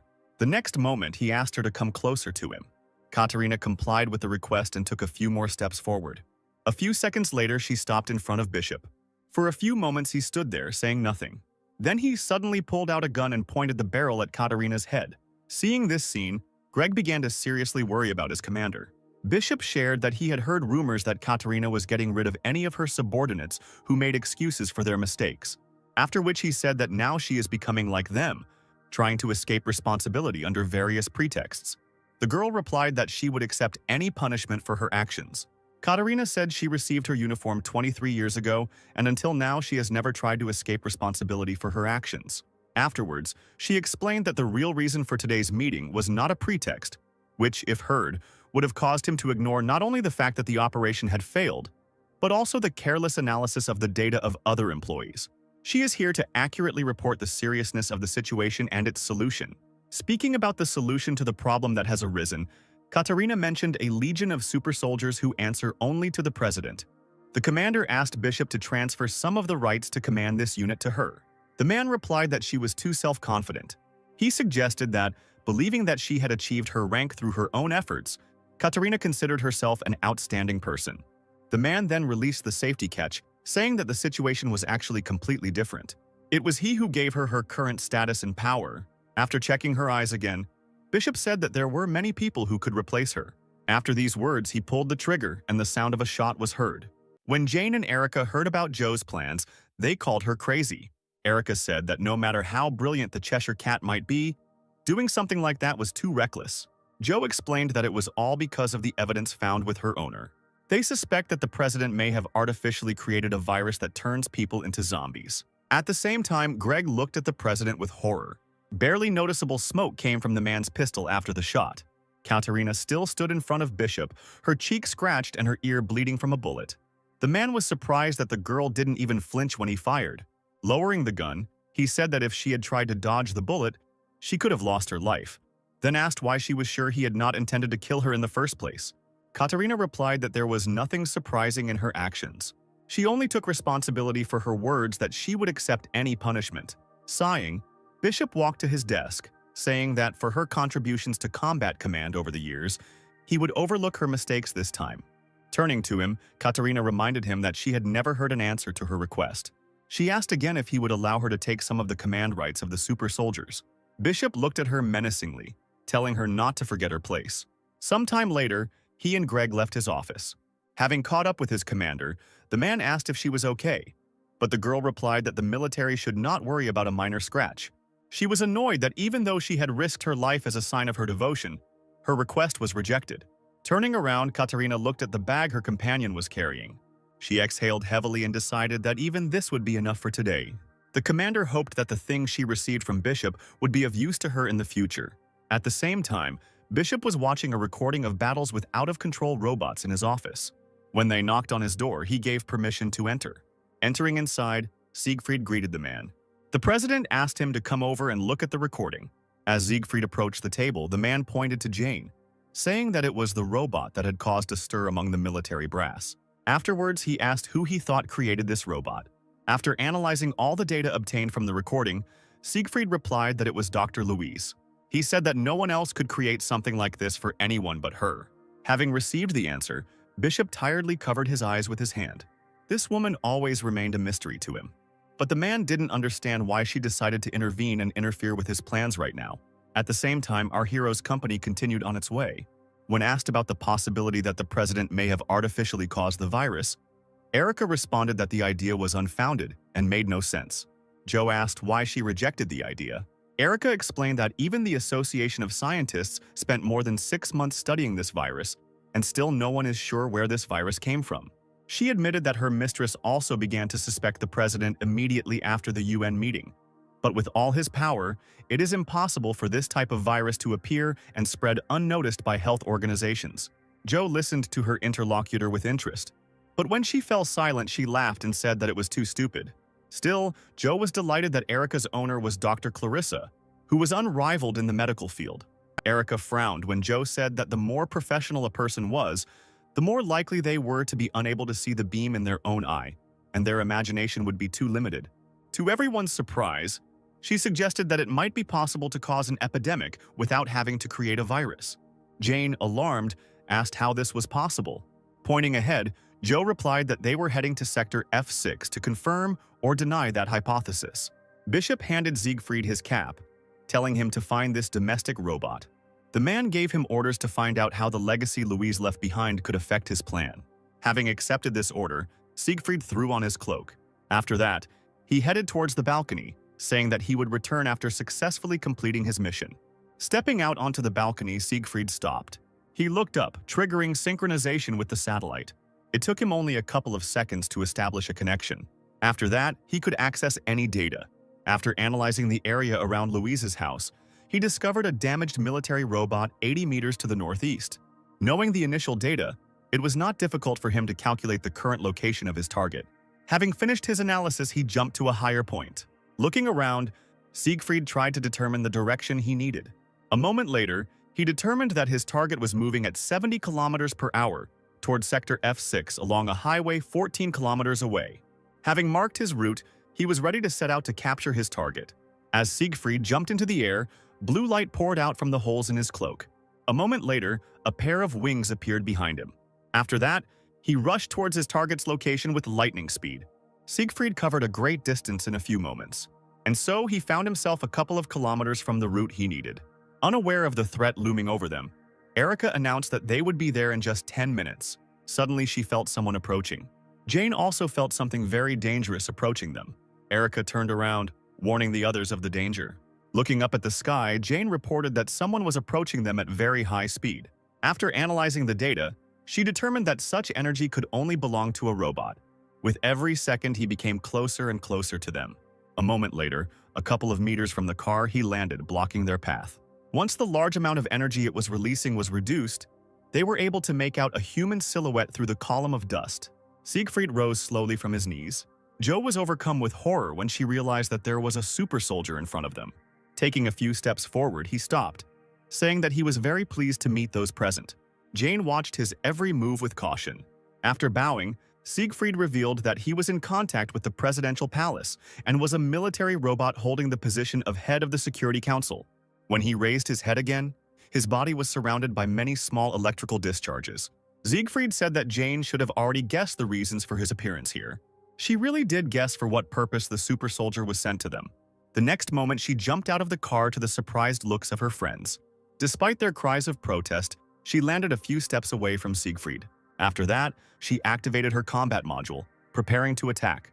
Joe had completely lost track of what was going on here. She recorded how the generated power of the energy core increased 3.5 times. Suddenly, Jane said that she would fight him herself. Siegfried did not move, studying his opponent. She asked Erica to take everyone as far away from here as possible, but she objected that she could also fight with her. Jane asked her more insistently to do as she said. Erica glanced uncertainly at Sam, who was sitting behind her. Then she turned back and nodded. She pressed the pedal and changed gear. A moment later, the car turned around and sped off in the opposite direction. Siegfried said that sending his friends away was a wise decision. After that, he said that his only goal was her. If there were innocent people here, they would also be involuntarily drawn into this. Taking a fighting stance, she asked him for just one thing. Despite what happens here, she asked not to drag others into their personal squabbles. Siegfried looked at her without stopping. Meanwhile, Joe demanded an explanation from Erica about what they had done, that a super soldier had come for their souls. But Erica asked her to shut up because she was trying to calculate all the possible outcomes and could not answer her.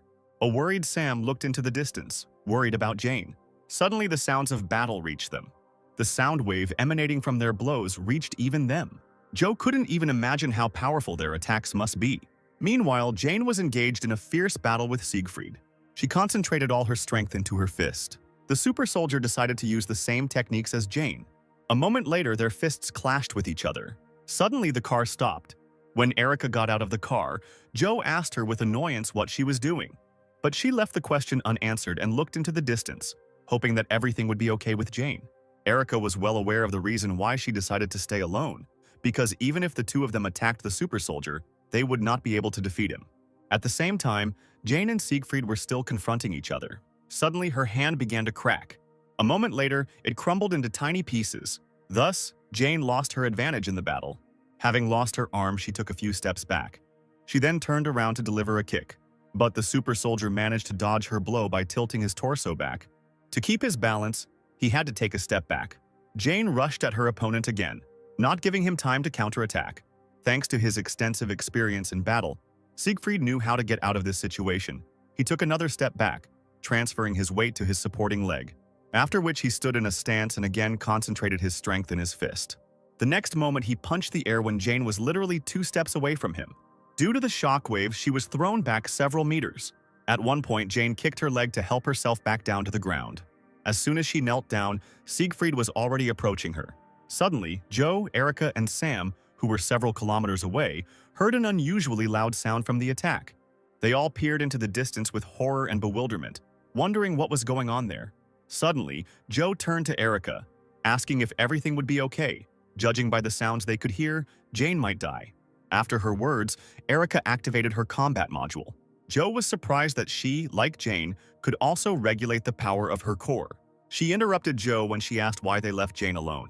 Erica said that the super soldier would be here soon and asked her to get as far away from here as possible so that Sam wouldn't get involved in it. Turning around, she explained that this boy was the only hope for humanity. After her words, Joe looked at him with distrust. With a resigned sigh, she got behind the wheel, saying that out of the kindness of her heart she would fulfill this request.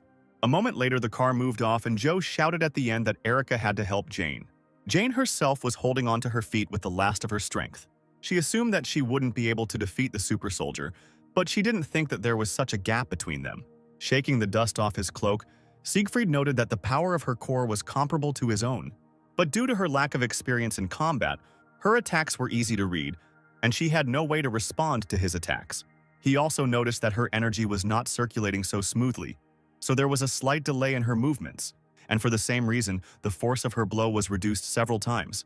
Siegfried summed up all the facts known to him, adding the results of the analysis of the battle that had just taken place. He said that Jane was Dr. Louise's unfinished product. Surprise was reflected on her face. Jane didn't understand how he knew anything about Louise. Meanwhile, the super soldier continued. He knew that Louise was definitely not the kind of person who would release an unfinished product. And the fact that she was walking around the area led him to the conclusion that Dr. Louise had already left this world. This thought echoed unpleasantly in his chest area, and closing his eyes for a few moments, he lowered his head. After removing his glove, Siegfried said that he had to report everything to the president. Looking at Jane, he said that the unfinished domestic robot would not be a threat to them in the future, and there was a high probability that he would order him to deal with her, so it would be best to do it now. Jane understood that she couldn't stand it and was ready to say goodbye to life. But suddenly something else caught Siegfried's attention. He looked in the direction where Jane's friends had gone, exploring the area. The super soldier determined that positron energy had been detected 25 kilometers from here. At the same time, Erica transformed her hand into a weapon again. She was sure that the super soldier had come only for Jane, because from the very beginning he had challenged only her to a fight. That's why she wanted to deal with him on her own. It's much better to sacrifice one person than to be destroyed altogether. Erica supported this judgment, which seemed the most logical way out of the current situation. But the memory of Jane asking her to be friends kept popping into her mind.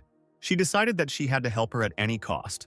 Siegfried had already managed to locate the source of the energy he had begun to sense a few moments ago. Jane also understood everything and began to worry about her friend, who had decided to take such a desperate step. Erica mentally apologized to Jane for not fulfilling her request, but she really didn't want to lose her friends. Her hand had already transformed into a cannon. Erica was preparing to fire. A few moments later, the weapon was loaded to 95%. In the few seconds remaining until it was fully charged, she began scanning the area, looking for her target. A moment later, Siegfried was discovered. Erica suddenly realized that Jane could also be harmed by the force of a conventional positron bomb explosion. So she decided to resort to changing the size of the barrel. She managed to change the size, reducing the explosive power and increasing the penetrating power. The super soldier, analyzing the situation, decided that at this point the positron bomb attack was more dangerous than Jane. Therefore, his first priority was to eliminate the threat in the form of Erica. Immediately after this, he jumped up from his place, and the blue glow appeared on his back again. Jane wanted to stop him because she knew that none of them could stand against him. Erica's weapon was already loaded to 100%. The next moment she fired the cannon. Siegfried was already rushing at full speed towards Erica. He remembered that in the recording she was using a reflective type gun. Now she produces energy on her own and uses it to attack. Having put the pieces of the puzzle together into a complete picture, he concluded that the system developed by Louise had the ability to learn in combat. As he approached the bomb, Siegfried realized that he had previously underestimated the enemy and that they could become a serious threat in the future. After running a lot of calculations with the constant addition of various variables, the results show that she will not be able to completely destroy the super soldier, but there will be a chance to squeeze him into a vice together with Jane. Suddenly, something happened that Erica could not have foreseen. Siegfried surrounded himself with a barrier that could withstand the energy of her cannon. With each passing second, he became closer and closer to her, and not even a small crack appeared on the barrier. When he caught up with Erica, Siegfried dropped his barrier and dug his fingers into the cannon. She realized she had miscalculated when the fingers of his other hand closed around her neck. A moment later, Siegfried ripped the cannon from her torso, breaking it in half. Jane ran to help her friend. She was well aware that their attacks would do no harm to the super soldier, so she hurried to protect her friend from the worst outcome. Jane hoped that Erica would have time to escape. Reaching where she expected Erica to be, Jane slowed down. But the next moment she froze in place at what she saw. Siegfried lifted Erica high above the ground, holding her by the neck with one hand.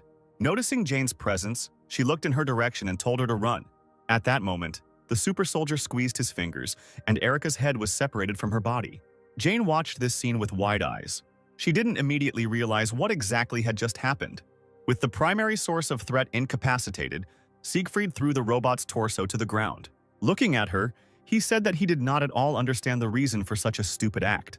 Even to him, it was obvious that Erica knew they couldn't defeat him, but she still sacrificed herself for a reason he didn't understand. Even though Jane was a robot, she was overwhelmed with emotion at that moment. Dusting off his gloves, the super soldier said that he had already gathered enough information about them and it was time for him to complete this mission, after which he turned in her direction. However, she rushed past him so quickly that he didn't even have time to react. Jane managed to cut off his left arm in literally a split second. He looked in surprise at the place where his hand had been just a moment ago. He was amazed that Jane was able to exceed her top speed in the blink of an eye. Taking a closer look at her, Siegfried noticed how the power of her core had been increased several times. Rising slowly, Jane asked him to refrain from suggesting that Erica was stupid. She said that if she were in her place, she would have done the same. Turning around, Jane pushed his hand aside. During this time, Siegfried managed to conduct a thorough analysis of the data. He found that the reason for the increase in power of her core was anger. Siegfried could not understand the reason why Louise needed to create such a terrifying creature. Suddenly, Jane approached him and hit him with all her might in the chest area. Meanwhile, Joe and Sam grew further and further apart. Joe had no idea how she got herself into this whole situation. She just wanted to go for a ride. In just a couple of hours, she had come across several things that were incomprehensible to her. She was tormented by the question of why Jane and Erica could control the power of their cores. If they had been re-flashed, it would have required a breach of Oscar-level security, which begged another nagging question. Who else but her master could have done something like this? Besides this, there was a whole swarm of other questions in her head, both about Sam, who for reasons unknown to her was the hope of humanity, and about the super soldier. Suddenly, Sam started shouting something and actively pulling her by the hood. Because of the guy's actions, Jo braked sharply. After that, she turned to him, saying that when someone is driving, they must not be distracted from the road. But he didn't listen to her at all and, knocking on the car, pointed his finger in the direction from which they had come. Jo realized what exactly Sam was trying to tell her, then asked him if he wanted them to go back. In response, the guy nodded his head vigorously. She liked his proposal and began to turn the steering wheel, turning the car. After that, they rushed back at full speed. Jo was determined to find out every detail of the situation she found herself in, no matter what the cost. Jane managed to deal a serious attack to Siegfried. In her rage, she struck him blow after blow. During one of the next attacks, Siegfried's cap fell to the ground. He didn't resist as Jane took out her emotions on him. The super soldier noticed that the angrier she became, the more powerful her blows became. It was quite obvious that Jane would not stop until she destroyed her offender, so he decided to counterattack. Dodging his attack, she turned around in the air and prepared to strike again. The next moment, she kicked her opponent with all her might. Siegfried did not have time to escape her blow. The next moment, he watched as his second arm was separated from his body. Jane landed on the ground opposite her opponent. Siegfried became convinced that the strength of her power changed depending on her emotions, just like a human. The next moment, many chains began to emerge from his body. It felt as if they were coming straight from his core. Jane noticed that Siegfried's core energy had increased greatly. The system warned him that all the necessary conditions had been met, and the restrictions on his core would be lifted. Watching her opponent's transformation, Jane could feel the danger emanating from him on her skin. A moment later, the transformation was complete, and Siegfried's peaceful mode was disabled. It didn't take more than a split second for Jane to be attacked. Her entire body was shattered into small pieces. The last thing she saw was Siegfried's cold eyes. After Jay was knocked out, his combat mode was disabled, and automatic self-repair was activated. A few seconds later, his severed arms were restored. Taking a few steps forward, he picked up his cap. After shaking the dust off, Siegfried put it back on. Pulling on his gloves, he stopped by the body of the incapacitated Jane. Looking ahead, the super soldier's gaze lingered on his defeated opponents. He replayed today's fight in his head and noted that these two robots had such traits as the ability to self-learn, self-sacrifice, friendship, and emotionality. Siegfried came to the realization that Linda was trying to create more humane robots. He felt a slight sadness at the thought, because he was also her brainchild. He suddenly closed his eyes, throwing all unnecessary thoughts out of his head. Afterwards, Siegfried approached Jane's body. But he didn't have time to do anything, because he was suddenly called out. A moment later, a car stopped next to him. Activating her ability, Jo said that this is where he will meet his end. After smiling, she began to move her fingers at high speed. The super soldier merely looked at the new arrivals, not reacting in any way to Jo's words. Trying to get out of the car, Sam lost his balance and fell to the ground. He groaned painfully and began to rub the bruised area. Suddenly, behind Siegfried, the guy noticed the motionless bodies of Jane and Erica. His gaze filled with concern. Siegfried seemed surprised when he noticed Sam's unusual behavior. He watched the boy closely as he ran towards Jane, trying to get at least some information about him. A moment later, Sam knelt down next to his robot and took her body in his arms and began to cry. The super soldier approached them unnoticed by the guy, intending to get rid of the infected. But suddenly he was bound by chains, not allowing him to take a single step. Jo reminded him of her presence by shouting that Siegfried should be more careful with his opponents. Looking at her, he asked if she was a member of the hacker community. Jo nodded her head and smiled as she said that she had already taken control of his neural circuits. But as soon as Siegfried closed his eyes for a moment, the chains that bound him immediately disappeared. It was a painful experience for Jo. Turning to her, he said that there was no one in the whole world who was able to bypass his security system. She just smiled crookedly, rubbing her aching arm. The super soldier explained that every level of his system was protected by the Good Witch. Jo shouted that even so, he couldn't interfere with the reunion of Sam and his robot like that. She had already guessed that his mission was not to destroy them. Jo based her assumption on the fact that when Erica aimed at him, he immediately stopped her. And the same with Jane, they had a fierce fight. But then he increased his strength and defeated her in just one move. She said that if he hadn't held back, he could have defeated them both in an instant. But he had been deliberately hiding it. Everyone knew that robots didn't need to fight so ineffectively without some special reason. Based on this, Jo assumed that all this time Siegfried was collecting data on Jane, who was transforming in a very strange way. As she jumped out of the car, She said that he was most likely also instructed to destroy her after receiving the data. But fortunately for her, it didn't seem like he intended to do that. She was sure that if this were not the case, the super soldier would have destroyed her long ago and not listened to her long speeches. Closing his eyes, he confirmed her suspicions, adding that the president had added a few more conditions. After this, Siegfried turned to her, saying that his mission was now complete and he could return back. Jane took out some salt and sprinkled it on the super soldier standing in front of her, telling him to leave this place as soon as possible. When Siegfried said that even if he let them go today, Joe shouldn't relax, she looked at him with confusion. He explained that when he fights robots, an electromagnetic pulse is automatically emitted during his attacks. Looking at Jane, Siegfried said that although he didn't attack her core directly, his electromagnetic fields alone were causing enough damage. Joe's eyes widened in horror when she heard that he himself wasn't sure if the core could be restored after something like that. Turning around, Siegfried said that since Jane and Erica were out of action, their future fate was not his concern. He explained that this was because Louise's unfinished project ended only at this point. Afterwards, wings appeared from his cloak again. Sam hugged Jane tighter and glared at the super soldier. Siegfried noticed the gaze directed at him and turned his attention to the boy. Looking closer, he noticed that it looked familiar. The super soldier remembered that Louise had a locket with a photo of a boy who looked like Sam. After that, he lost interest in the guy. The next moment, Joe watched as Siegfried soared into the sky. She looked at him and shouted after him that he should never come back here again. Afterwards, she came to her senses and picked up the robots' bodies, telling Sam to collect the remaining small parts from them. Several hours later, they finally reached Sector F6. All this time, Sam held Jane's torso in his arms. Turning to him, Joe told him that he shouldn't worry ahead of time because she was still not dead. Then she began to look around, looking for the address she needed. Suddenly, she saw the right number and happily headed in that direction. A few minutes later, she parked in front of the OZ House branch building. To get inside, they needed a key card. But with her skills, it wasn't difficult to hack the system and gain access. The next moment, the door in front of her began to open. Once inside, she was glad that the electricity was still working. Once they reached the break room, Joe told Sam to leave Erica and lay Jane on the bed. Looking at her, the guy nodded uncertainly. Afterwards, they laid her down on the bed together. Joe was very worried because if the robot's core was turned off for a long time, it would start automatically deleting data. Therefore, a destroyed robot core is equivalent to human death. She hoped that she would be able to correct the situation in time. Opening Jane's chest compartment, Joe recoiled in surprise.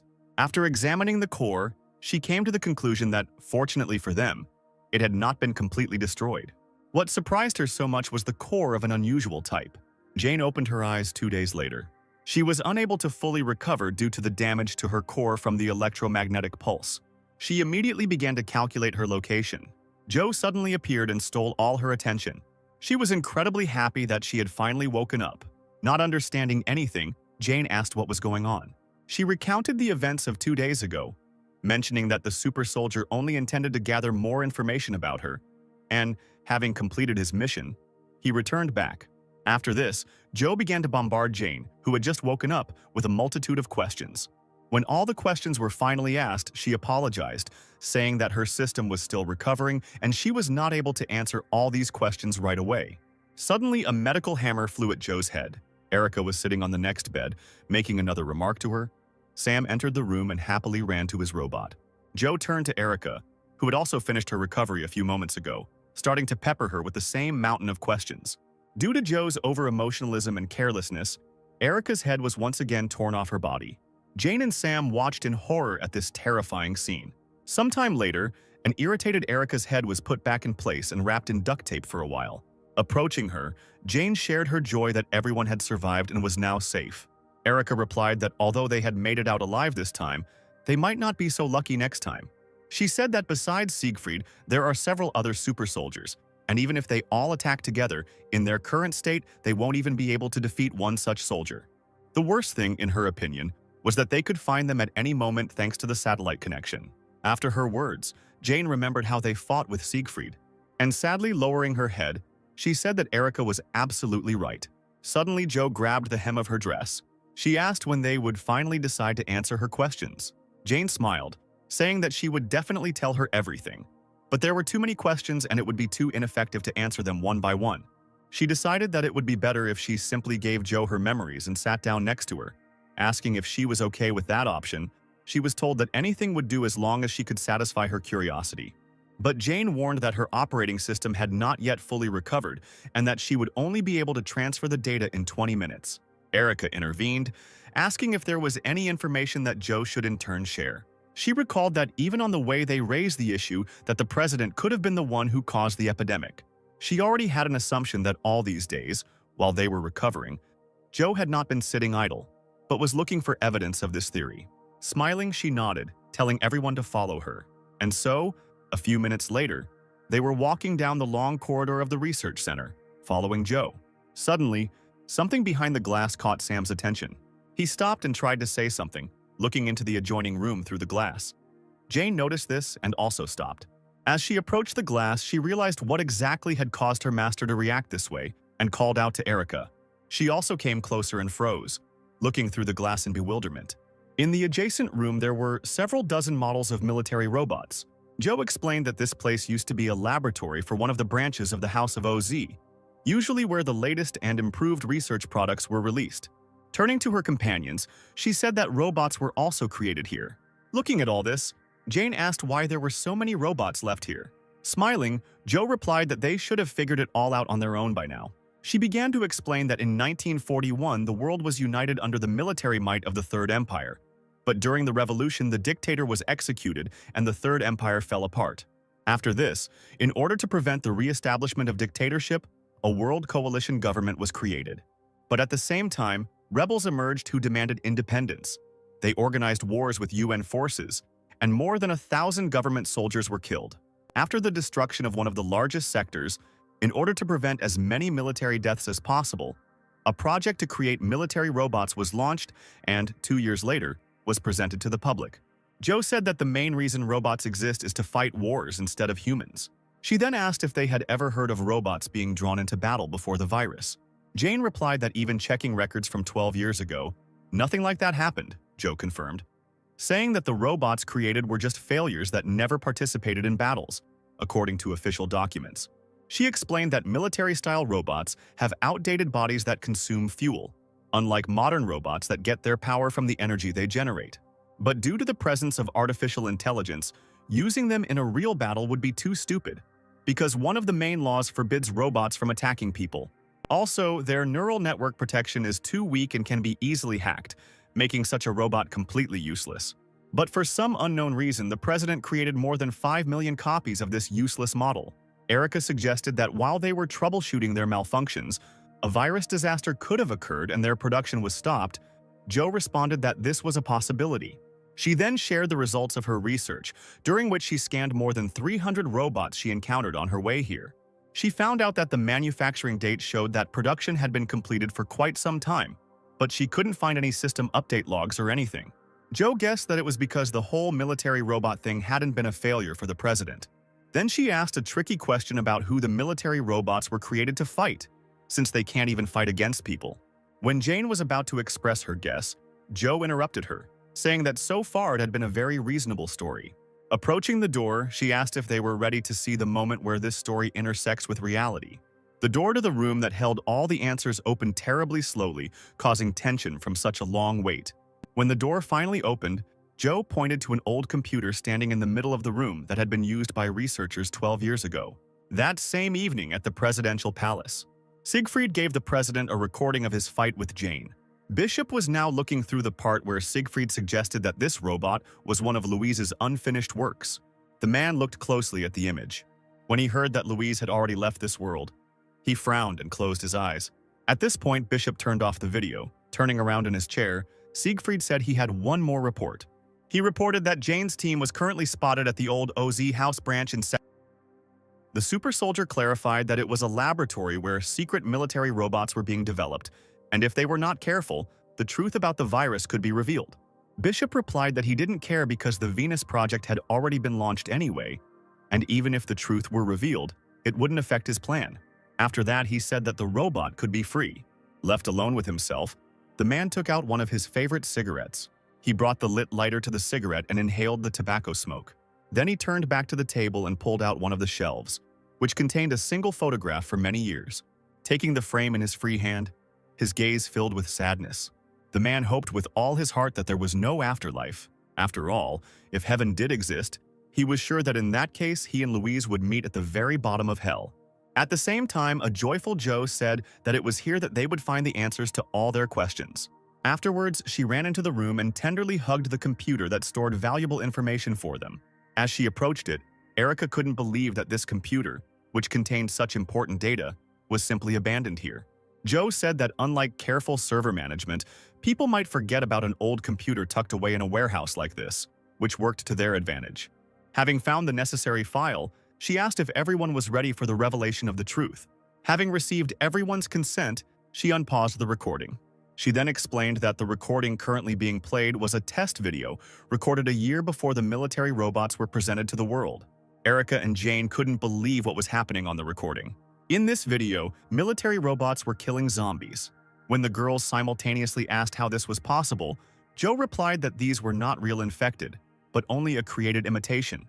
Erica was surprised because their appearance and behavior were exactly the same as those of the infected. Smiling, Joe asked if Clarice had mentioned the impossibility of creating an artificial virus. She might agree with that statement, but the top brass of the government knew about the approach of this virus at least 13 years before it appeared.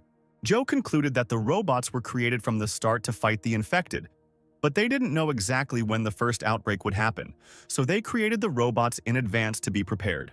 Hearing this, Jane was beside herself with anger.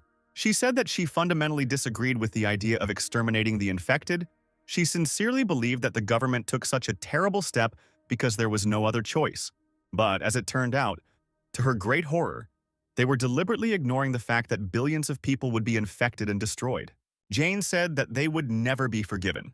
Suddenly, Joe intervened and said that there was another person who foresaw the virus. Turning, she pointed at Jane, saying that this was the man who had remade her. Jane was confused when she heard this statement.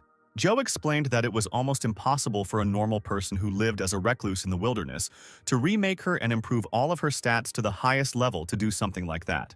She was sure that the person who had remade Jane knew about the impending virus and that the government would get rid of the infected because Jane had been prepared specifically for all these conditions. After her words, Jane remembered how Layla asked her to protect Sam with the power she gave her. Now she had no doubt that the woman had already known about everything in advance. Joe also said she had an idea of what the man had been doing before.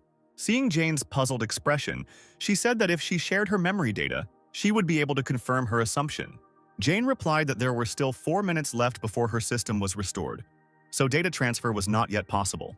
After this, Joe began to run around her excitedly, asking her to hurry up. At the end of the promised time, Jane touched Joe's head with both hands. The next moment, she began to transmit data to her. Suddenly, images of Jane's past began to flash before her eyes, starting with her very first meeting with Sam.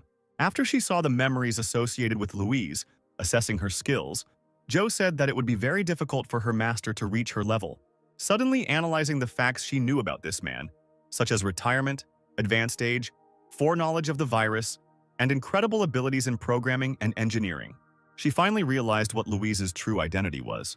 At that moment, Jane pulled away from Joe, saying that the data transfer was complete. Embarrassed, she asked to ignore everything personal. But to her surprise, Joe started talking about breaking the law. She reiterated that the second paragraph of the first article had been violated, which stated that a robot should not receive data relating to a person whose data is designated as top secret. Hearing this, the others became seriously scared and surrounded their friend. Joe did not react to their words, but only repeated that due to the violation of the law, all her data should be erased. A few moments later, a forced data wipe began. Jane tried her best to reach her, but she still did not respond to her words. Erica said that she was not responding to them at all and they needed to take her to the repair room immediately. Jane immediately picked up Joe in her arms and headed to the indicated room. She froze when she heard that the data destruction was 98% complete. Erica reminded them that they had to hurry or the system could be completely destroyed. But suddenly Joe's hidden code activated. After that, her body was engulfed in a bright glow.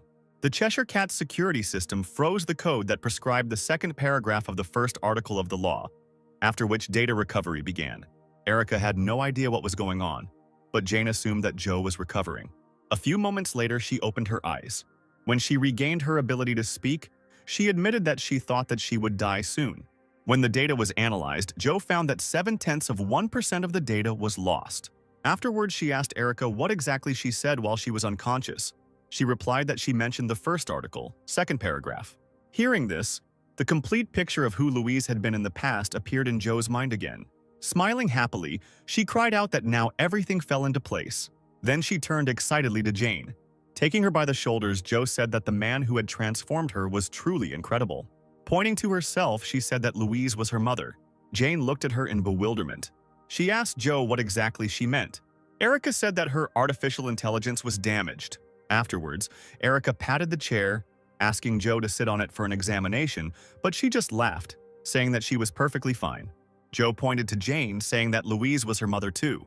Having transferred the blame to Erica, she said that it was her mother as well. Pointing at Sam, she said that this person was definitely not his mother. Joe explained that Louise was a member of Team OZ and is the mother of all robots. Jane asked what Team OZ was like. Erica admitted that this was also the first time she heard about it. Joe explained that in the 50s, a group of brilliant scientists, programmers, and engineers called OZ was created, and they were the ones who developed robots with artificial intelligence. From the laws and the self-healing core to the central database that contains information from all over the world, all of this was developed by the OZ team. Turning to Sam, Jane admitted that she had no idea that Louise was such an incredible person. Suddenly, Eliza intervened in the conversation, saying that something still didn't add up here. She said that robots are considered the best invention of the 20th century, and it entered the fourth industrial revolution. Those who made such an achievement should be registered in the biographical dictionary. But Eliza couldn't find any articles about it, let alone a dictionary, so the story she was told couldn't be true. Sighing, Joe replied that all information about these people had been deliberately erased. It was made as if these people had never existed before, destroying even the slightest mention of their names anywhere. She said that in 1958 they started actively registering citizens through the network, but at that time they did not make any records about the birth of these people, their academic background, achievements, and everything else. Even all written records were destroyed, leaving not a shred of information. Finally, in 1962, when the robots were launched, many journalists appeared looking for information about the developers, but the secret police denied and destroyed all information. That is why a hidden rule was created, not announced by the government. Jane asked why these people had been treated so unfairly, but Joe threw up her hands, saying that she did not know. But she said that thanks to Jane, they had a clue. Joe said at least one of the group members knew about the virus's outbreak in advance. Suddenly, Erica had another question. She already understood that since the information was so well classified, and no one knew anything about the existence of these people. Erica was curious about how Joe knew so much about all this. She replied that her owner was the child of one of the members of Team OZ. That is why the main goal of the Cheshire Cat was to find out why the data about the existence of her parents was so unfairly erased. And during the search for information, she came across various facts. Turning to Jane, Joe said that she was a custom model that her owner had been rocking for a very long time. She admitted that she thought that their paths would quickly diverge. But now, Joe is sure that he will stay by her side until she reveals all the secrets. Jane smiled and replied that she would be all for it. Afterwards, Joe stroked Sam's head, saying that they would not part with him anytime soon. Among their company, only Erica was unhappy about having to continue to put up with Joe's terrible temper. The next morning, it was decided to head to the Zero Sector. Joe and Sam were full of enthusiasm to continue their journey. Jane was glad that she had a new friend in Joe. She hoped that the place they went to would help her find out more information about Louise. That same evening, the Cheshire Cat finally reached the place where Louise lived. Approaching the house, she noticed a grave, which she hurried to approach. After reading the name engraved on the tree, Cheshire picked up the pendant that hung from the grave cross. Taking a closer look, the girl realized that she had already seen the same pendant on her father. The next moment, she opened the pendant. Seeing its contents, Cheshire finally realized why her father never let her touch his pendant. Inside was a photograph of Sam.